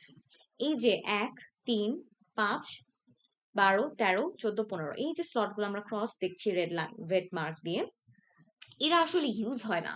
মানে আমার 8086 এ এই বিটগুলোকে আমরা ইউজ করতে পারি নাই, মানে এখান থেকে কোনো সিগন্যাল যায় না, এটাকে রিজার্ভ করে রাখা বা আনডিফাইন্ড করে রাখা। ঠিক আছে, সো এখন আমরা এখানে দেখি বাকি যে 9টা বিট আছে তারা কিন্তু বেশ কাজ করে। ঠিক আছে, এর মধ্যে কি 6টা হচ্ছে আমার স্টেটাস বা কন্ডিশন ফ্ল্যাগ বলি, এই যে আমার স্টেটাস ধরে রাখে যোগ বিয়োগ করার সময় আমার স্টেটটা কি সেগুলা। এই 6টা যে বিট পজিশন, এগুলা কোনটা দেখি, 0 নাম্বার বিট পজিশনে সিএফ আছে, 2 নাম্বারে পিএফ, 4 নাম্বারে এএফ, 6 জিএফ, 7 হচ্ছে এসএফ এন্ড 11তে ওএফ। এই যে 6টা ফ্ল্যাগস বা 6টা পার্ট, এরা কি করে, এরা হচ্ছে যোগ বিয়োগ করার সময় এএলইউর বিভিন্ন স্টেট বা স্টেটাস ধরে রাখে, শেষ, অ্যাজ সিম্পল অ্যাজ দ্যাট। তারপর 3 নাম্বার পয়েন্টটা যদি আমরা খেয়াল করি, এখানে এই 6টা বিট পজিশন ছাড়াও আরো 3টা বিট পজিশন 8, 9 এবং 10, এখানে কারা আছে, টিএফ, আইএফ, ডিএফ, এই 3টা ফ্ল্যাগ। এরা কি করে, এদেরকে বলে থাকি আমরা কন্ট্রোল ফ্ল্যাগস। সো এই যে দুইটা পড়লাম আমি, 6টা বিট পজিশনের স্ট্যাটাস ফ্ল্যাগ আর 3টা বিট পজিশনের কন্ট্রোল ফ্ল্যাগ, এই দুইটা নিয়ে আপনাদের প্রশ্ন আসে। সো আমরা একটু দেখি এবং জানি জিনিসগুলা কি।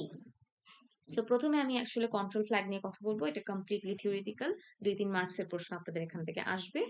বলবে সিম্পলি যে আমার যে 8086 মাইক্রো প্রসেসরের কন্ট্রোল ফ্ল্যাগস আছে, তাদের হচ্ছে যে তাদের যে কাজ সেগুলো একটু বলো আমাকে। ঠিক আছে, সো 8 নাম্বার বিট পজিশন, এই 3টা ফ্ল্যাগ কোথায় অবস্থিত, এই 3টা ফ্ল্যাগ হচ্ছে, এই 3টা কন্ট্রোল ফ্ল্যাগ হচ্ছে 8, 9, 10 নাম্বার বিট পজিশনে অবস্থিত, এবং এই 3টাকে আমি বলি কন্ট্রোল ফ্ল্যাগ। কন্ট্রোল ফ্ল্যাগ একটা হচ্ছে ট্র্যাপ ফ্ল্যাগ বা TF, trap flag. Then there is IF বা ইন্টারাপ্ট ফ্ল্যাগ, ডিএফ বা হচ্ছে ডিরেকশন ফ্ল্যাগ। ঠিক আছে, তিনটা করে নাম আছে। তো এরা হচ্ছে আবার তিনটার আবার আলাদা আলাদা কাজও আছে। সো এই 2-3 মার্কসের প্রশ্নটার এক্সপ্লেনেশন আমি একটু দেখার চেষ্টা করি যে ও কি কি কাজ করে। একদম লাস্টের স্লাইডে আসলে দেওয়া। সো ছোট পড়া আমি আগে বেশি করে পড়ায় নিচ্ছি। সো এখানে আমরা দেখতেছি ট্র্যাপ ফ্ল্যাগ, ইন্টারাপ্ট ফ্ল্যাগ আর একটা হচ্ছে ডিরেকশন ফ্ল্যাগ। এটার এক্সপ্লেনেশন স্লাইডে দেওয়া আছে, আপনারা এখান থেকে পড়তে পারেন, বাট আমি একটু সহজ করে আপনাকে বলে দেওয়ার চেষ্টা করি। সো প্রথমে আসি হচ্ছে ট্র্যাপ ফ্ল্যাগ। ট্র্যাপ ফ্ল্যাগ কি করে, পারফর্মিং সিঙ্গেল স্টেপ ডিবাগিং। তো আমরা যে কোডগুলো এক্সিকিউট করতে থাকি একটার পর একটা, এটাকে নানান কারণে আমার মাইক্রোপ্রসেসরে ডিবাগ করার প্রয়োজন হতে পারে, বা আমি ইউজার হিসেবে ম্যানুয়ালিও ডিবাগ করতে চাইতে পারি। সো আমি এক লাইন করে সিঙ্গেল স্টেপ একটার পর একটা লাইন যদি ডিবাগ করতে থাকি, তাহলে হচ্ছে সেক্ষেত্রে আমার কি হবে, ট্র্যাপ ফ্ল্যাগের স্টেটাস হয়ে থাকবে 1, এবং আমি যদি I do not perform single stepping debugging, সেক্ষেত্রে আমার কি হবে, 0 হয়ে থাকবে ওর স্টেটাস। That's it. আপনারা যদি সুন্দর মতো এভাবে অ্যারো দিয়েও লিখে দেন এক্সপ্লেন না করে, তাও ফাইন, ওইটাতেও হচ্ছে আরো আমাদের জন্য কনভিনিয়েন্ট, আপনার জন্য কনভিনিয়েন্ট, সময় বাঁচবে।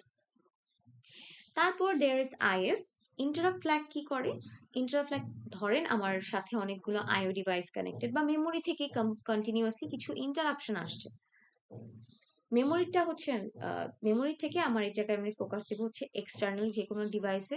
আমার যদি এক্সটার্নাল কোনো আইও ডিভাইস থেকে বা কোনো যে কোনো হার্ডওয়্যার কম্পোনেন্ট থেকে আমার কাছে কি আসতে থাকে, একটা ইন্টারাপ্ট আসতে থাকে, যে ধরো তুমি অলরেডি মাইক্রোপ্রসেসর একটা কাজ করছে, বাইরে থেকে একটা সিগন্যাল এসে আমাকে ডিস্টার্ব করছে বা বলতেছে যে হ্যাঁ প্লিজ আমাকে একটু সময় দাও, আমার কাজটা একটু করে দাও।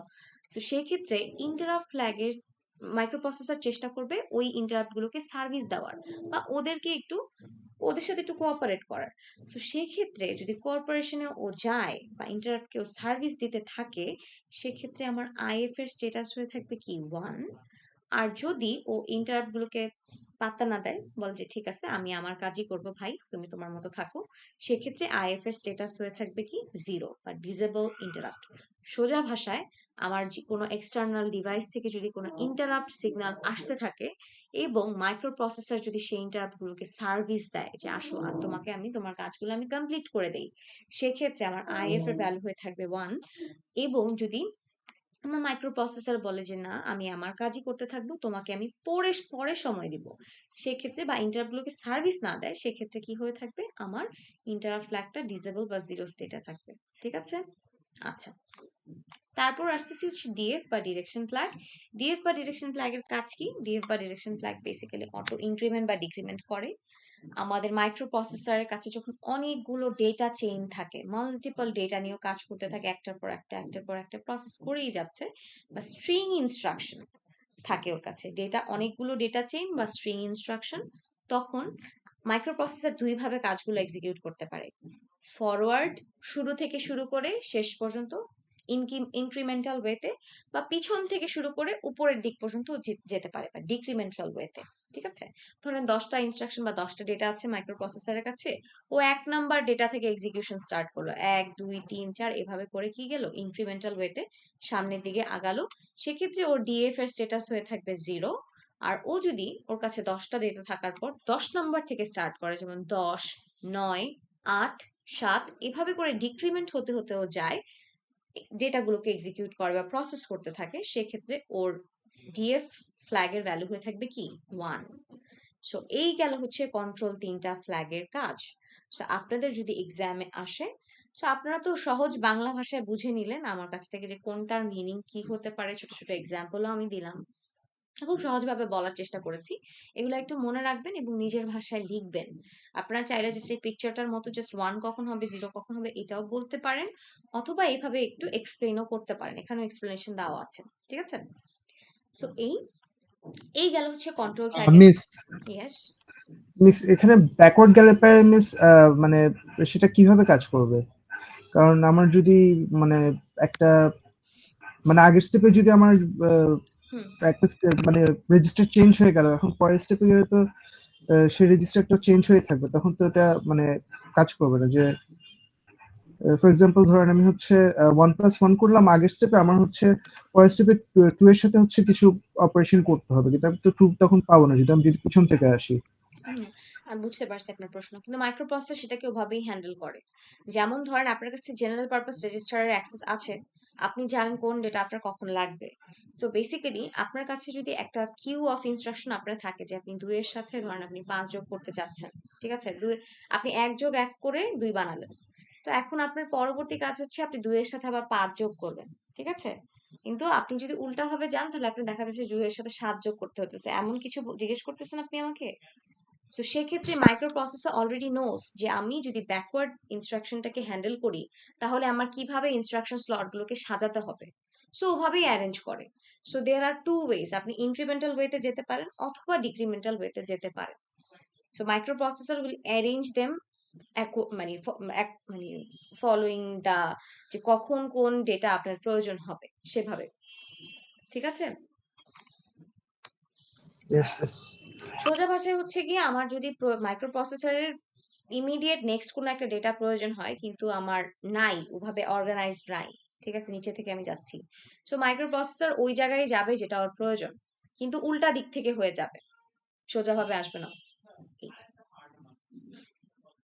আচ্ছা, সো এই গেল হচ্ছে আমার কন্ট্রোল ফ্ল্যাগের কাজ। সো আমরা আসি হচ্ছে এখন স্ট্যাটাস ফ্ল্যাগ নিয়ে কথাবার্তা বলি। সো স্ট্যাটাস ফ্ল্যাগ থেকে আপনাদের যেই ধরনের জিনিসটা জানা দরকার সেটা হচ্ছে স্ট্যাটাস ফ্ল্যাগ বিভিন্ন ধরনের অ্যারিথমেটিক্যাল অপারেশনকে হোল্ড করে। এই যে আমার 8086 মাইক্রো প্রসেসরের ইন্টারনাল আর্কিটেকচারটা আমরা দেখলাম একটু আগে, সেখানে কি হচ্ছিল আমার দুইটাই ফ্ল্যাগ রেজিস্টার খুলে রেখেছি, আচ্ছা যাই হোক। সো এক্সিকিউশন ইউনিটে কি ছিল, আমার একটা এএলইউ ছিল, তাই না? ওই এএলইউ তেই সব ধরনের এক্সিকিউশনের কাজ হতো। সো এর সাথে ডিরেক্টলি ইমিডিয়েট অ্যাডজাসেন্ট ছিল কি একটা ফ্ল্যাগ রেজিস্টার। এই যে এএলইউ তে নানান ধরনের যোগ বিয়োগ গুণ ভাগ হচ্ছে, এরা কি, এরা হচ্ছে গিয়ে বিভিন্ন ধরনের স্টেট হচ্ছে হোল্ড করে রাখে। যে আমি দুইটা নাম্বারকে যোগ করলাম, তো যোগ করার পর কি হচ্ছে, আমার এখানে ক্যারি থাকতে পারে, এখানে ইভেন প্যারিটি অড প্যারিটি থাকতে পারে, আমার ডেটার অবস্থাটা কি, অক্সিলারি কোনো ক্যারি ফ্ল্যাগ আছে নাকি, আমার রেজাল্টটা কি জিরো নাকি, আমি কি পজিটিভ একটা নাম্বার পাচ্ছি নাকি একটা নেগেটিভ নাম্বার পাচ্ছি, আমার কি ডেটার মধ্যে ইন্টারনাল কোনো ওভারফ্লো আছে নাকি, এগুলা জিনিসপত্র হচ্ছে কে ম্যানেজ করে, এই স্ট্যাটাস ফ্ল্যাগ গুলা ম্যানেজ করে এবং প্রত্যেকটা অপারেশনের সময় ওদের স্টেট গুলা ধরে রাখে, ঠিক আছে? তো এই যে 6টা স্ট্যাটাস ফ্ল্যাগ, এটার নামগুলো আমি একটু দেখি, carry flag, parity flag, AF, JF, SF, of, right? So এগুলোর প্রত্যেকটার আলাদা আলাদা কাজ আছে। সো ক্যারি ফ্ল্যাগ কি করে, সিম্পলি আপনি দুইটা নাম্বার যদি যোগ করেন, তাহলে ওইখানে কি হবে যে কোনো একটা ক্যারি আছে নাকি, সেটা যদি কোনো একটা ক্যারি থাকলে আপনার কি হবে, ক্যারি ফ্ল্যাগের ভ্যালু 1 হবে, মানে এই পজিশনে 1 বসবে। আর যদি কোনো ক্যারি না থাকে তাহলে এই পজিশনে 0 বসবে। প্রত্যেকটার কাজ আমরা একটু শুনবো, কারণ আমি এখানে এরপর দুইটা এক্সাম্পল দেখাবো আপনাদেরকে। এক্সাম্পল দুইটা দেখলে আপনাদের আসলে ক্লিয়ার হয়ে যাবে যে আসলে কি কি হচ্ছে, কি কি দরকার। আচ্ছা, so then there is this carry flag. So আমার যদি দুইটা নাম্বার যোগ করে কোনো ক্যারি থাকে, মানে আমরা যদি রেজাল্টে কোনো একটা এক্সট্রা ভ্যালু পাই, যেমন 8 বিটের দুইটা নাম্বার আপনি যোগ করলেন, কিন্তু আপনি রেজাল্ট হিসাবে 9 বিট পাচ্ছেন। এই যে একটা এক্সট্রা বিট, মানে 9 নাম্বার বিটটা, এটা কি একটা ক্যারি না? সো তখন আপনার ক্যারি ফ্ল্যাগের ভ্যালু হবে 1। আর যদি কোনো 8 বিট দুইটা নাম্বারকে যোগ করে আপনি 8 বিটেরই একটা নাম্বার পান, that means there is no carry. So আমার ভ্যালুটা কি হবে, এখানে 0 থাকবে। আচ্ছা, প্যারিটি ফ্ল্যাগ, প্যারিটি ফ্ল্যাগের মধ্যে কি আছে, আমার ইভেন প্যারিটি আছে, দেন দেয়ার ইজ অড প্যারিটি, তাই না? So even parity odd parity সম্পর্কে আপনাদের জানা উচিত যদি আপনারা 260 করে আসেন। সো ইভেন প্যারিটি হচ্ছে কি, আমার যদি আমার রেজাল্টের মধ্যে 8 বিট, ধরেন আপনি দুটো 8 বিটের নাম্বারকে যোগ করলেন, আপনার রেজাল্ট 8 বিট আসলো। এই 8 বিটের রেজাল্টের মধ্যে আমি দেখছি 8টা বিটের মধ্যে আমার নাম্বার অফ ওয়ানস এর সংখ্যা হচ্ছে ইভেন। এই 8টা বিটের মধ্যে যদি নাম্বার অফ ওয়ানস এর সংখ্যা আপনার ইভেন থাকে, তাহলে আপনার প্যারিটি ফ্ল্যাগের ভ্যালু হবে 1। আর আপনি যদি অড নাম্বার অফ 1 থাকে রেজাল্টে, তাহলে হবে 0। অক্সিলারি ফ্ল্যাগে হচ্ছে কি করি আমরা, আপার লোয়ার নিভেল থেকে হায়ার নিভেলে যদি ক্যারি যায় তাহলে 1, আদারওয়াইজ 0। এই জিনিসটা আমি এক্সাম্পল করার সময় বুঝাবো। দেন দেয়ার ইজ 0 ফ্ল্যাগ, আপনি 8 বিটের দুইটা নাম্বারকে যোগ করলেন, আপনার রেজাল্ট আসতেছে হচ্ছে টোটালি 0, মানে 8টা 0 আসতেছে। সেক্ষেত্রে আপনার 0 ফ্ল্যাগের ভ্যালু হবে 1। আপনি দুটো 8 বিটের নাম্বার যোগ করে আপনি 1000 এরকম পেলেন, মানে কি এখানে 1ও আছে 0ও আছে, বাট টোটাল রেজাল্টটা কমপ্লিটলি 0 না। সো সেক্ষেত্রে আপনার রেজাল্টের ভ্যালু হবে 0। আচ্ছা, এখন দেয়ার ইজ এসএফ বা সাইন ফ্ল্যাগ। এই ক্ষেত্রে আমি দেখতেছি আমার যদি 8 বিটের দুইটা নাম্বারকে যোগ করার পর পজিটিভ একটা নাম্বার আসে, which means MSB of the result is 1, sorry negative আসে বা MSB of the result is 1, সেক্ষেত্রে আমি বুঝবো যে আমার যে নাম্বারটা আমি পেলাম সেটা একটা নেগেটিভ নাম্বার এবং সাইন ফ্ল্যাগের ভ্যালু কি হবে 1। আর যদি দুইটা 8 বিটের নাম্বারকে যোগ করার পর আপনি একটা রেজাল্ট হিসাবে 8 বিটের একটা পজিটিভ নাম্বার পান, মানে MSB তে 0 থাকে, in that case your sign flag will be 0। আচ্ছা, ফাইনালি আসতেছি ওভারফ্লোতে। ওভারফ্লোটাও আমি এক্সাম্পল করার সময় বোঝাবো। ওভারফ্লো যদি হয় তাহলে 1 বসবে, না হলে 0 বসবে। আচ্ছা, এখন আসি হচ্ছে এগুলার এক্সপ্লেনেশন এখানে ছোট করে দেওয়া আছে। সো আমি একটু করে এই এক্সাম্পলটা দিয়ে দেখাই। দেখেন এখানে কি 8 বিটের দুইটা নাম্বারকে যোগ করতেছি আমি, রাইট? আমার দেয়ার ইজ এএল রেজিস্টার, এখানে হচ্ছে আমার 8 বিটের একটা নাম্বার আছে। দেন দেয়ার ইজ বিএল রেজিস্টার, এই বিএল রেজিস্টারে আমার 8 বিটের একটা নাম্বার আছে। এখন এই দুটাকে আমি যোগ করছি, করে আমি এএল বিএল কে যোগ করে রাখতেছি, ঠিক আছে? যোগ করে এএল এই রেজাল্টটাকে আমি স্টোর করছি। আচ্ছা, সো আমি বুঝলাম কিভাবে এটা 8 বিটের নাম্বার, কেউ কি আমাকে একটু বলবেন? আমরা এএল রেজিস্টার ইউজ করছি। হ্যাঁ অবশ্যই এল রেজিস্টার ইউজ করছি, এটা হচ্ছে আমার একটা এক্স্যাক্টলি লোয়ার রেজিস্টার, রাইট? এ এর অলসো লোয়ার রেজিস্টার, সো এ Lower পুরাটা Harimex. 60, তো লোয়ারটা হচ্ছে 8। এক্স্যাক্টলি আমরা রেজিস্টারের দিকে তাকাবো বোঝার জন্য যে আমি আসলে কত বিটের ডেটা যোগ করতেছি, ঠিক আছে? অলসো আরেকটা ক্লু হচ্ছে আমাদের যে আমার দুইটা ভ্যালু, দুইটা ডিজিট, তাই না? সো এক্ষেত্রে কি হচ্ছে আমার এরা সবগুলা কি হেক্সাডেসিমালে যোগ হয় না সব, আমরা যেহেতু একটা ল্যাব করে আসছি, সো উই শুড আন্ডারস্ট্যান্ড কমান্ডগুলা দেখে যে আসলে আমার কি হেক্সাডেসিমালে এই সব ভ্যালুগুলোকে আমি বসাচ্ছি। সো আমার 0 কে যদি আমি বাইনারি করি তাহলে 4টা 0 আসবে, 5 কে বাইনারি করলে কি আসবে 0101 আসবে, তাই না? সো আমার স্ট্যাটাস ফ্ল্যাগ গুলো যে 6টা স্ট্যাটাস ফ্ল্যাগ আমি একটু আগে দেখে আসলাম, এইটার যদি কাজ করতে হয় তাহলে আমি কি করব, যে কোনো আপনাদের দুইটা যোগ করতে হবে, ডেটা আপনাদের প্রশ্নে দিয়ে দেওয়া থাকবে। সো আপনি প্রথমে যোগ করবেন, যোগ করার পর যোগ করার ক্ষেত্রে ফার্স্ট স্টেপ হচ্ছে গিয়ে আমরা এই যে হেক্সাডেসিমাল নাম্বার এগুলাকে আমি আজ ফার্স্টে বাইনারিতে ভাঙবো। প্রথম লাইনটাকে যদি আমি ভাঙি অ্যাজ আই সে যে 4টা 0 আর 5কে ভাঙলে 0101 এটা বের হলো। পরবর্তীটাকে যদি আমি ডিকোড করি তাহলে 2 এর জন্য আমার কি আসছে 0010, 4 বিটের 0010 আমি বসাচ্ছি। 3 এর জন্য কি হচ্ছে 0011। সো এই গেল হচ্ছে আমার ডিকোড করা, হেক্সাডেসিমাল থেকে বাইনারিতে আমি ডিকোড করলাম, ঠিক আছে? এখন আমি এদেরকে যোগ করব, যোগ করার পর আমি কি পাচ্ছি একটু দেখি, দেখার চেষ্টা করি। আচ্ছা আমরা তো বাইনারি যোগ কিভাবে করে এটা জানি, রাইট? সো 00 কে আমি যদি যোগ করি এখানে কত বসবে আমাকে একটু বলবেন কেউ? আগে একটু দেখি কি আসে। 00 কে করলে কি হবে 0 10 1 00 again 0 00 0 দেন 1 1 কি আসতেছে 1। আচ্ছা এখন আপার নিভেল বা লোয়ার নিভেল সম্পর্কে আপনাদেরকে একটা ধারণা দেওয়া উচিত, আচ্ছা একটু পরেই বলি। আচ্ছা 1 1 কি হচ্ছে 1, হাতে আছে কি আছে আমাদের ক্যারি হিসাবে 1 1 1 again। আচ্ছা 0 0 তে আমার কি আসলো 0 0 আর 1 এ আসবে 1 0 0 again 0 0 0 0 1 1 এ আমার কি আসবে এখন 0 আসবে, রাইট? আমার ক্যারি হিসাবে কি আছে 1 আছে, সো again 1 1 0 আমার ক্যারি হিসাবে কি আছে 1 আছে, 1 1 0 ক্যারি হিসাবে আমার কি আছে 1 আছে। সো আমার 0 0 0 আর হাতের ক্যারিটা আমি এখানে বসিয়ে দিলাম, ডান। সো এই যোগটা যে আমি করলাম এটা নিয়ে তো কারো কোনো কনফিউশন নাই, বলেন তো? আমরা তো বাইনারি অ্যাডিশন কিভাবে করে এটা জানি না সবাই, জানি তো তাই না? Yes, ma'am.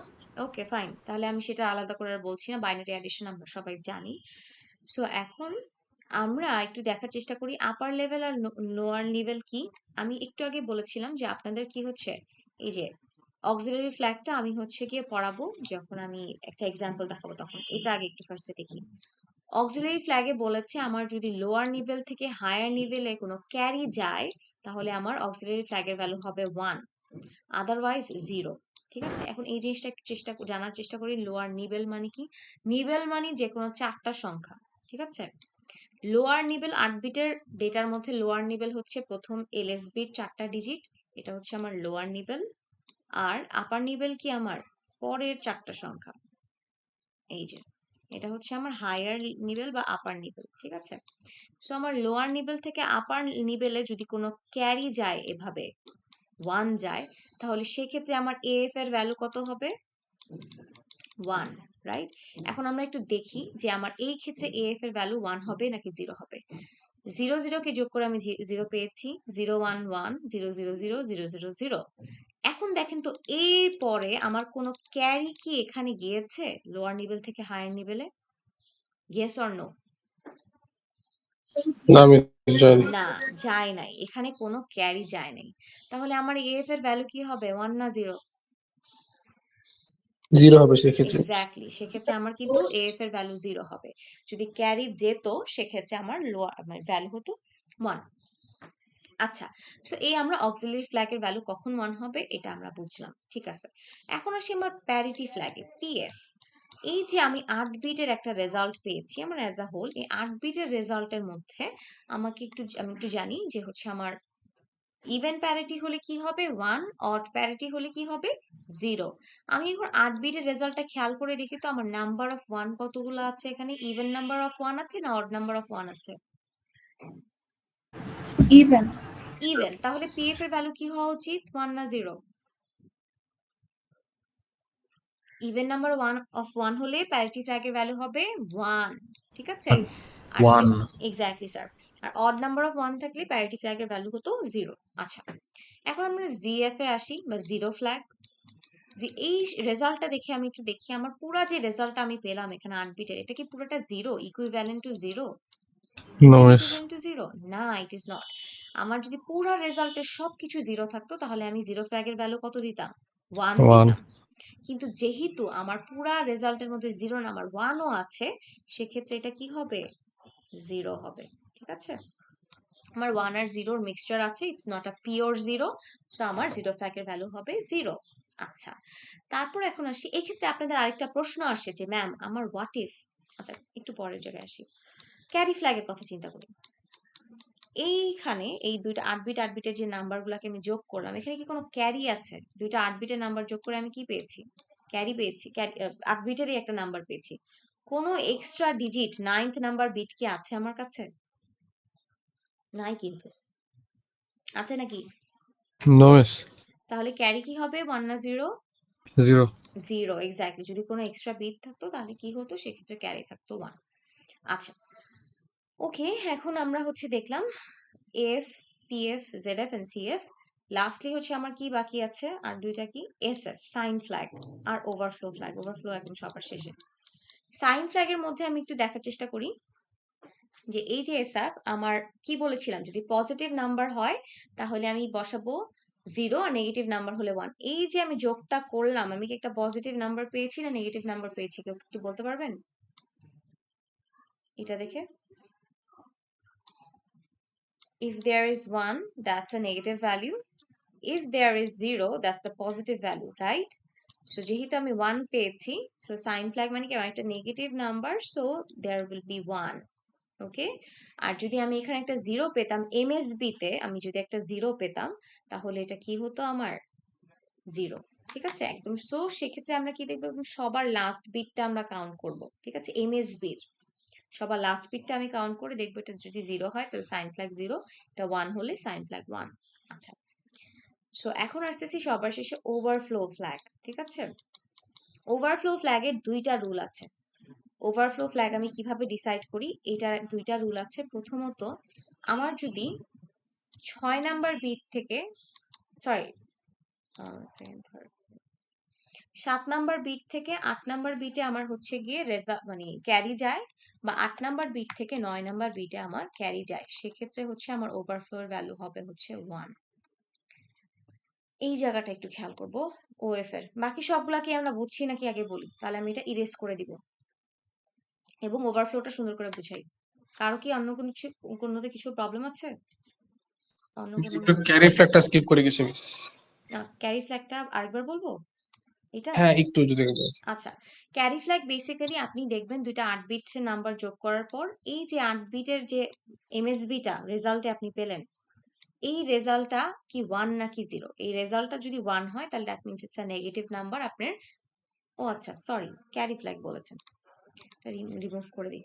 আচ্ছা, সো ক্যারি ফ্ল্যাগ কি? আপনি দুটো 8 বিটের নাম্বার যোগ করে যদি আপনি এক্সট্রা এখানে আরেকটা ক্যারি পেতেন, 9th নাম্বার একটা বিট পেতেন, তাহলে সেক্ষেত্রে আপনার ক্যারি ফ্ল্যাগের ভ্যালু হতো 1। কিন্তু এই পার্টিকুলার এক্সাম্পলের ক্ষেত্রে আমি দেখতে পারতেছি দুইটা 8 বিটের নাম্বার যোগ করে আমি কি পাচ্ছি? 8 বিটেরই একটা নাম্বার পাচ্ছি। এখানে কি কোনো ক্যারি আছে? নাই, রাইট? কোনো এক্সট্রা না, ক্যারি কিন্তু আসে নাই। সো দ্যাটস ওয়াই আমার এটা 0 হয়েছে। বুঝছি? ও হ্যাঁ, বুঝতে পারছি। এইটাই।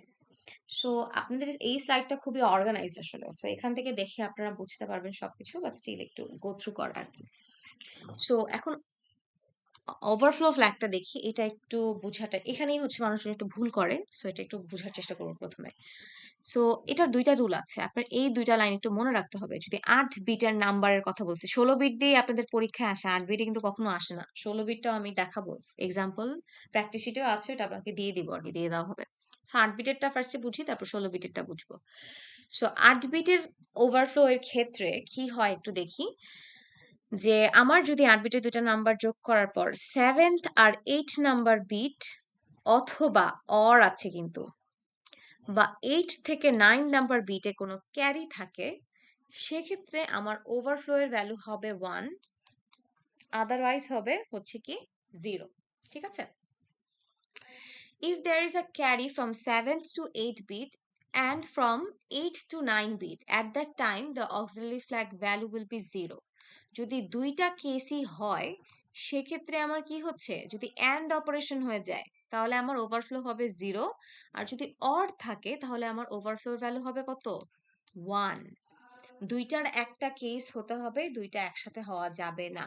এটার এক্সাম্পলটা যদি আমি এখান থেকে দেখাতে চাই, একটু দেখি যে এটা আমার ফার্স্ট বিট না, প্রথম বিট, এটা আমার সেকেন্ড বিট, এটা আমার থার্ড বিট, এটা ফোর্থ, এটা ফিফথ, এটা সিক্সথ, এটা সেভেন্থ, এটা এইটথ, আর এখানে যদি ক্যারি ট্যারি যায় তাহলে এটা আমার কি হতো, 9th নাম্বার বিট। সো আমি যদি রুলটা ফলো করি, এই যে এই দুইটা, যে আমার 7 নাম্বার বিট থেকে 8 নাম্বার বিটে যদি কোনো ক্যারি যায়, তবে এই কেসটা হলে আমার ওভারফ্লো ভ্যালু হবে 1। কিন্তু 8 নাম্বার থেকে 9 নাম্বারে আমার যদি ক্যারি না যায়, এটা হচ্ছে গিয়ে থাকতে হবে। ঠিক আছে? যে কোনো একটা, এই দুইটার মধ্যে যে কোনো একটা হতে হবে। সো এই জিনিসটা যদি আমি ফলো করি তাহলে আমি দেখব কি হচ্ছে। সো 0 0 0 0 1 1 0 0 0 0 0 0 1 1 0 হাতে আছে 1 1 1 0, again we have carry 1 বা হাতে আছে 1, এই 1 1 মিলে কি হচ্ছে 0, এবং আমার এখন কিন্তু ক্যারি আছে 1, রাইট? এটা আমার এই পজিশন থেকে এখানে যাবে। সো আমি এটা কি করলাম, দুইটা 0 0 যোগ করে দেখলাম 0ই আসে। সো আমার যেহেতু হাতে ক্যারি হিসাবে 1 ছিল, সেটাকে আমি এখানে বসিয়ে দিলাম, ফাইন। সো এখন এখানে কি আর কোনো ক্যারি হিসাবে 1 আমি পাচ্ছি? Yes or no? পাচ্ছি না কিন্তু, রাইট? এই যে 1 বসিয়ে দেওয়ার পরেই কিন্তু আমার অপারেশন ডান। আমি কিন্তু 8 নাম্বার বিট থেকে 9 নাম্বার বিটে, এই যে এই জায়গাটাতে কোনো ক্যারি কিন্তু আমার আর নাই। এই জায়গাটা কি সবাই ধরতে পারছি? যেহেতু নাই, এই দুইটা কেসের যে কোনো একটা হয়েছে, which is this one, 7 number bit থেকে 8 নাম্বার বিটে ক্যারি গিয়েছে, সেই জিনিস ফলো করে আমি কি করলাম, আমার ওভারফ্লো ভ্যালুর হচ্ছে ফ্ল্যাগের ভ্যালু 1 দিয়ে দিলাম। আবার যদি এরকম কেস হতো যে আমার 7 থেকে 8-এ কোনো ক্যারি নাই, বাট আবার 8 থেকে 9-এ একটা ক্যারি আছে, সেক্ষেত্রেও আমার ওভারফ্লো ফ্ল্যাগের ভ্যালু কি হতো, 1। কিন্তু একদম লাস্ট কেস যদি হতো আমার 7 থেকে 8-এও ক্যারি আছে, 8 থেকে 9-এও আমার ক্যারি আছে 1 1, সেক্ষেত্রে আমার ওভারফ্লো এর ভ্যালু কি হতো, 0। কেন কি, আমার কোনো অ্যান্ড অপারেশন হওয়া যাবে না, মানে এই দুইটা জিনিসই সত্য হওয়া যাবে না, আমার যে কোনো একটা ফলস থাকতে হবে। মানে কি, আমার অর অপারেশন থাকতে হবে। কি হচ্ছে, আমার একটা 1 হবে, আরেকটা 0 হবে, অথবা আমার হচ্ছে কি এইটা 1 হবে, এটা 0 হবে। এই জিনিসটাকে আমরা বুঝছি? Yes, miss. ওকে, সো এটা আমরা মনে রাখবো, এটা 8 বিটের ক্ষেত্রে। তো 16 বিটের ক্ষেত্রে জিনিসটা কি হয়, 16 বিটের ক্ষেত্রে রুলটা আমি একটু এখানে দেখাই দিচ্ছি। 16 বিটের নাম্বার যখন আপনারা যোগ করবেন, তখনই মেক শিওর যে আপনার 15 নাম্বার থেকে 15th বিট থেকে 16 বিটে ক্যারি যেতে পারবে, অর হচ্ছে আমার কি যেতে পারবে, আমার হচ্ছে গিয়ে সরি 15 থেকে 16 বিটে ক্যারি যেতে পারবে, অথবা 16th থেকে 17তে আমার কি যেতে পারবে, ক্যারি যেতে পারবে। কিন্তু দুইটা যদি একসাথে হয়ে যায় তাহলে সেটা কি হয়ে যাবে, ফলস, মানে সেক্ষেত্রে আমার ওভারফ্লো ফ্ল্যাগের ভ্যালু 0। এই জিনিসটা যদি হয়, মানে এই দুইটার মধ্যে যে কোনো একটা কেস যদি হয়, সেক্ষেত্রে আমার ওএফ এর ভ্যালু হবে 1।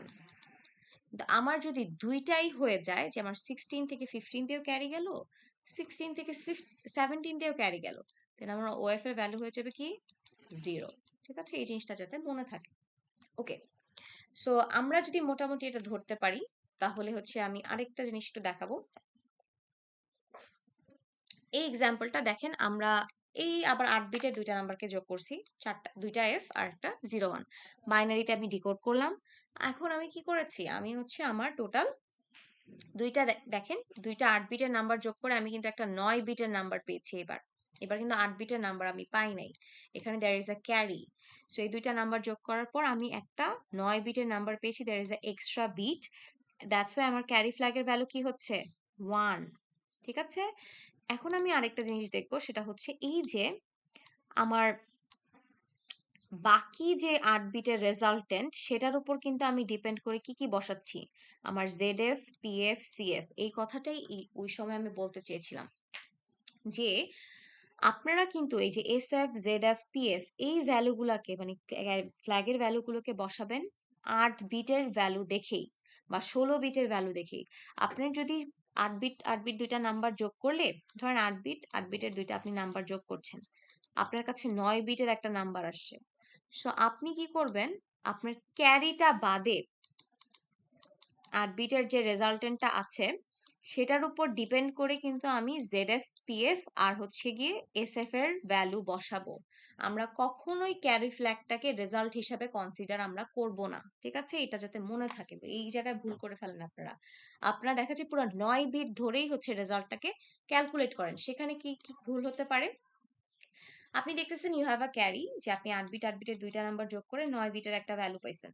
এখন এটার উপর ডিপেন্ড করে আপনি যদি পিএফ বসাতে চান, পিএফ এর ভ্যালু এখন 0 হয়ে যাবে না? কেন সেটা ভুল হয়ে গেল না? কারণ এখানে একটা 1 আছে, আমি দুইটা নাম্বার যোগ করে আমার কাছে যে রেজাল্টটা আসলো সেখানে আমি দেখলাম এখানে হচ্ছে একটা 1 আছে। সো ইভেন নাম্বার অফ 1, আমি পিএফ এর ভ্যালু 0 দিয়ে দিলাম। অলসো আমি দেখলাম আমার কিন্তু রেজাল্টটা অ্যাকচুয়ালি পুরাটা 0 ছিল, সেক্ষেত্রে 0 ফ্ল্যাগের ভ্যালু কি 1 হওয়া উচিত। কিন্তু আপনি যদি টোটাল 9 বিট কনসিডার করে ফেলেন তাহলে কিন্তু আপনি পুরো আর 0 পাচ্ছেন না, সাথে একটা 1ও আছে, সেক্ষেত্রে কিন্তু আপনি 0 ফ্ল্যাগের ভ্যালু 0 দিয়ে দিবেন। ভুল। এই জায়গায় দেখেন এমএসবি সবার সামনে কি আছে 1 আছে, তাই না? তো আপনি যদি সাইন ফ্ল্যাগের ভ্যালু 1 দিয়ে দেন, ভুল না? সো এরকম যদি হয় এই সিনারিওর ক্ষেত্রে নাম এগুলো কিন্তু ভুল। So you have to always make sure যে এই যে তিনটা বিট মানে তিনটা flag SF ZF and PF, এদেরকে আপনি এদের ভ্যালু বসানোর সময় you must have to consider the actual result minus the carry. ক্যারিটাকে আপনি কনসিডার করতে পারবেন না। দুইটা 8 বিটের ভ্যালু যোগ করলে আপনি 8 বিটেরই একটা ভ্যালিড রেজাল্ট পাবেন, সেটার উপর বেস করে আপনার ভ্যালু বসাতে হবে। আবার সেম ভাবে দুইটা 16 বিটের নাম্বার যদি আপনি যোগ করেন তাহলে কিন্তু আপনি কি পাবেন, ক্যারি যদি থাকে তাহলে 17 বিটের নাম্বারও পেয়ে যেতে পারেন। কিন্তু এই যে ক্যারিটা এটার বাদ দিয়ে আমার কি করতে হবে, যে অ্যাকচুয়াল 16 বিটের যে ভ্যালুটা আছে সেটার উপর বেস করে আমার কি করতে হবে, এই ফ্ল্যাগের ভ্যালুগুলো বসাতে হবে। আমরা কি বুঝছি এটা? ইয়েস অর নো একটু বলতে হবে, না হলে তো হচ্ছে বুঝবো না। Yes, ma'am. ওকে ফাইন, এটা একটু মাথায় রেখে আপনারা কাজ করবেন। আচ্ছা, সো এখন দেখি আরেকটা প্রশ্ন আপনাদের হয়ে থাকে ইউজুয়ালি, মিস এই 0 ফ্ল্যাগের ভ্যালুটা মিস যদি 16 বিটেরটা হয় হুম হুম 16 বিটেরটাই তো বললাম ম্যাম, যদি ধরেন দুইটা 16 বিটের নাম্বার আপনি যোগ না, করছেন। বলেন। তাহলে মিস হচ্ছে আপার নিবেল আর হচ্ছে লোয়ার নিবেল, এটা কি 8টা 8টা করে ডিভাইড হবে? হ্যাঁ, না না না ম্যাম, এখানে আসছি আমি, এখন এএফ এ আসছি। অলসো হচ্ছে আরেকটা আছে প্যারিটি ফ্ল্যাগ, প্যারিটি ফ্ল্যাগেও 16 বিটের আরেকটা কাহিনী আছে। এই দুইটা নিয়ে আমি একটু কথা বলবো, ঠিক আছে? এখন তাহলে প্রশ্নটার অ্যান্সার ক্লিয়ার হয়ে যাবেন। এএফ আমরা কি করি, এএফ এ জানি হচ্ছে আমরা 8 বিটের ক্ষেত্রে এইটা হচ্ছে আমার লোয়ার নিবেল আর এটা হচ্ছে কি আমার আপার নিবেল, রাইট, বা হায়ার নিবেল। সো এখানে যদি ক্যারি থাকে অক্সিলারি ফ্ল্যাগের ভ্যালু 1 হবে। বাট আপনি যদি ধরেন 16 বিটের আরো নাম্বার আছে এখানে আরো অনেকগুলা, সেক্ষেত্রেও কন্ডিশনটা সেম, একই জিনিস। কারণ আমার কি নিবেল মানে কি বুঝবো, আমি বলেছিলাম প্রথমেই 4 বিট 4 বিটস, রাইট? নিবেল মানে 4 বিটস। সো আপনি লোয়ার নিবেল, আপনি 16 বিটের ডেটা হোক 32 বিটের ডেটা হোক যাই হোক, lower nibble is always the first 4 bits. এখান থেকে যদি আপার নিবেলে একটা ক্যারি যায়, মানে পরবর্তী 4 নিবেল বিটে যদি একটা ক্যারি যায়, সেক্ষেত্রে আমার ভ্যালু কি হবে অক্সিলারি ফ্ল্যাগের 1, আদারওয়াইজ 0। সো 16 বিটের হোক 32 বিটের হোক যেই ক্ষেত্রেই হোক, আমার অক্সিলারি ফ্ল্যাগ ডিসাইড করার ক্ষেত্রে আমার যে প্রথম 4টা বিট আছে বা লোয়ার নিবেল আছে এটা সবসময় ফিক্সড। এই 4 বিটের থেকে 5 নাম্বার বিটে যদি আমার কোনো ক্যারি যায় বা হায়ার নিবেলে কোনো ক্যারি যায়, দ্যাট মিনস ফ্ল্যাগের ভ্যালু 1 হবে। 16 bit 32 bit 8 bit whatever it is. Ma'am বুঝছি? এটা সেম, মানে এই কন্ডিশনটা সেম। 16 বিটের হলে আমরা 8 বিট 8 বিট করে ভাগ করব না, বা 32 বিটের হলে আমরা 16 বিট 16 বিট করে ভাগ করব না। আমরা কি করব, নিবেল মানে কিন্তু 4, নিবেল কথাটার অর্থ। সো লোয়ার প্রথম যে এলএস বিট 4টা সংখ্যা, এখান থেকে একটা ক্যারি গেলে অক্সিলারি ফ্ল্যাগের ভ্যালু আপনার 1 হবে, আদারওয়াইজ 0 হবে। Ma'am, did you got your answer? Yes ma'am, thank you. আচ্ছা, ওয়েলকাম। সো বাকিদের জন্য কিন্তু আমি এটা বললাম, শুধু ম্যামের জন্য না, এটা আমি এটার পরেই বলতাম আসলে। আরেকটা যেটা ট্রিক হচ্ছে প্যারিটি ফ্ল্যাগ। 16 বিটের ক্ষেত্রে, এটা তো 8 বিটের নাম্বার, যদি আপনাদের এখানে 16 বিটের আরো নাম্বার থাকতো এভাবে সামনের দিকে, এটার ক্ষেত্রেও যদি ধরেন আমি একটা নাম্বার যোগ করতেছি 16 বিটের আরো, সো দুইটা 16 বিটের নাম্বার যদি আপনি যোগ করার পরে আপনার রেজাল্ট কি 16 বিট পাবেন, বা 17 বিটও পেতে পারেন যদি ক্যারি থাকে, রাইট? 16 বিটের অথবা 17 বিটের একটা রেজাল্ট আপনি পেতে পারেন। তো সেক্ষেত্রে প্যারিটি ফ্ল্যাগ ডিসাইড করার সময় আপনি কি করবেন বলেন তো? আপনার পার্সোনাল ইনস্টিংক্ট কি বলে? আমি 16 বিটের পুরো রেজাল্টটাকে দেখব, এটাই বলে না? 16 বিটের পুরো রেজাল্টের মধ্যে যদি হচ্ছে আমার 1 থাকে, মানে ইভেন নাম্বার অফ 1 থাকে, তাহলে 1, অড নাম্বার অফ 1 হলে 0। এটাই কি করবেন নাকি করবেন না? যে কেউ একজন বলেন যে হ্যাঁ ম্যাম এটাই তো হওয়ার কথা। প্যারিটি ফ্ল্যাগের ক্ষেত্রে আমি কি মানে আগের বার কি করছি, 8 বিটের দুইটা নাম্বার যোগ করার পর যে 8 বিট পেলাম, সেখানে যদি আমার ইভেন নাম্বার 1 থাকে তাহলে হচ্ছে আমি 0 1 দিব, অড নাম্বার অফ 1 থাকলে আমি কি করব, 0 দিব। তো 16 বিটের ক্ষেত্রেও তো কি হওয়া উচিত, দুইটা 16 বিট যোগ করার পর যে আমি 16 বিটের রেজাল্ট পেলাম, ওখানে যদি ইভেন নাম্বার অফ 1 থাকে আমি 1 দিব অথবা 0 দিব। এটাই তো মনে করা উচিত, কিন্তু এটা ভুল, দিস ইজ রং, এটা হবে না। সো আপনার যদি 16 বিটের রেজাল্টও আপনি পান, যে দুইটা 16 বিটের নাম্বার যোগ করলেন, এখানে একটা 16 বিটের নাম্বার, এখানে একটা 16 বিটের নাম্বার, আপনি রেজাল্ট পেতে পারেন 16 বা 17 বিটের। কিন্তু সেক্ষেত্রেও আপনার কি করতে হবে, প্রথম এলএসবির যে 8 বিট, এলএসবি এর 8 বিটটাকে নিয়ে আপনার বিবেচনা করতে হবে। এলএসবি 8 বিটস, এলএসবি এর 8 বিট, এখানে এমএসবি এর 8 বিট থাকতে পারে, এমএসবি 8 বিটস। সো এমএসবি এর যে 8 বিট, এটা কিন্তু আপনারা বিবেচনা করবেন না। You guys are going to think about this, only the LSB এর 8 বিট। এলএসবি এর 8 বিটে যদি আপনার ইভেন নাম্বার অফ 1 থাকে, ইভেন 1, তাহলে হচ্ছে কি আমার প্যারিটি ফ্ল্যাগের ভ্যালু কি হবে, 1। আদারওয়াইজ অড নাম্বার অফ যদি 1 থাকে, তাহলে আমার প্যারিটি ফ্ল্যাগের ভ্যালু কি হবে, 0। এটা কি আমরা বুঝছি সবাই? Yes or no? জি miss. Okay, Yes, ma'am. Done. So এই গেল আমার এক্সাম্পল। 8 বিটের দুইটা এক্সাম্পল এখানে দেওয়া আছে, 16 বিটের একটা এক্সাম্পল আমি এখানে করে রাখছি। সো আপনারা এটা দেখবেন, এবং আমি এখানে আরো কিছু প্র্যাকটিস প্রবলেমস অ্যাড করব, যেটা আপনারা নিজেরা সলভ করবেন, ঠিক আছে? সো এখানে দেখেন 16 বিটের নাম্বারের ক্ষেত্রে কি হবে, এরকম টাইপের ইনস্ট্রাকশন আপনাদেরকে দেওয়া থাকবে, এরকম 4টা হেক্সাডেসিমাল ভ্যালুস, এবং বলবে এদেরকে যোগ করে। এখানে দেখেন রেজিস্টারও কিন্তু চেঞ্জ হয়ে গেছে, এক্স এক্স চলে আসছে, রাইট? আগে ছিল এএল বিএল, এটা এক্স বিএক্স হয়ে গেছে। এটাকে ফার্স্টে বাইনারিতে ভাঙবেন, যোগ করবেন। দেখেন দুইটা 16 বিটের নাম্বার যোগ করে আপনি 17 বিটের একটা রেজাল্ট পাচ্ছেন, there is a extra carry 1।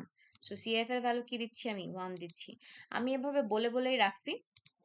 So আপনারা এই এই আপনারা যদি আজকের লেকচারটা বুঝে থাকেন, এটা আপনার কাছে কোনো বিষয়ই না।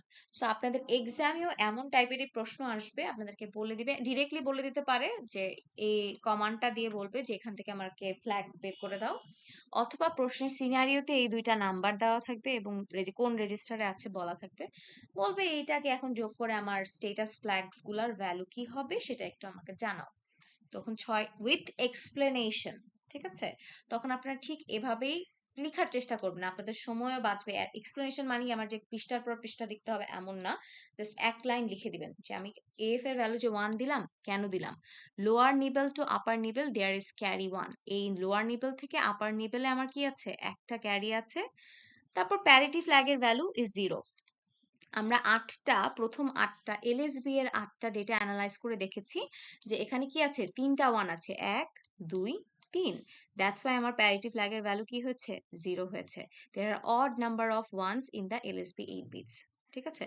এসএফ এর ভ্যালু কি, 0, কারণ আমার কি এই যে রেজাল্ট আমি পেয়েছি 16 বিটের দুইটা নাম্বার যোগ করে, এটার যে এমএসবি বিট সেখানে আমার কি 0 আছে। এই তো। সো ফার এই এক্সাম্পলটা দেখবেন আপনাদের 16 বিটেরই আসে।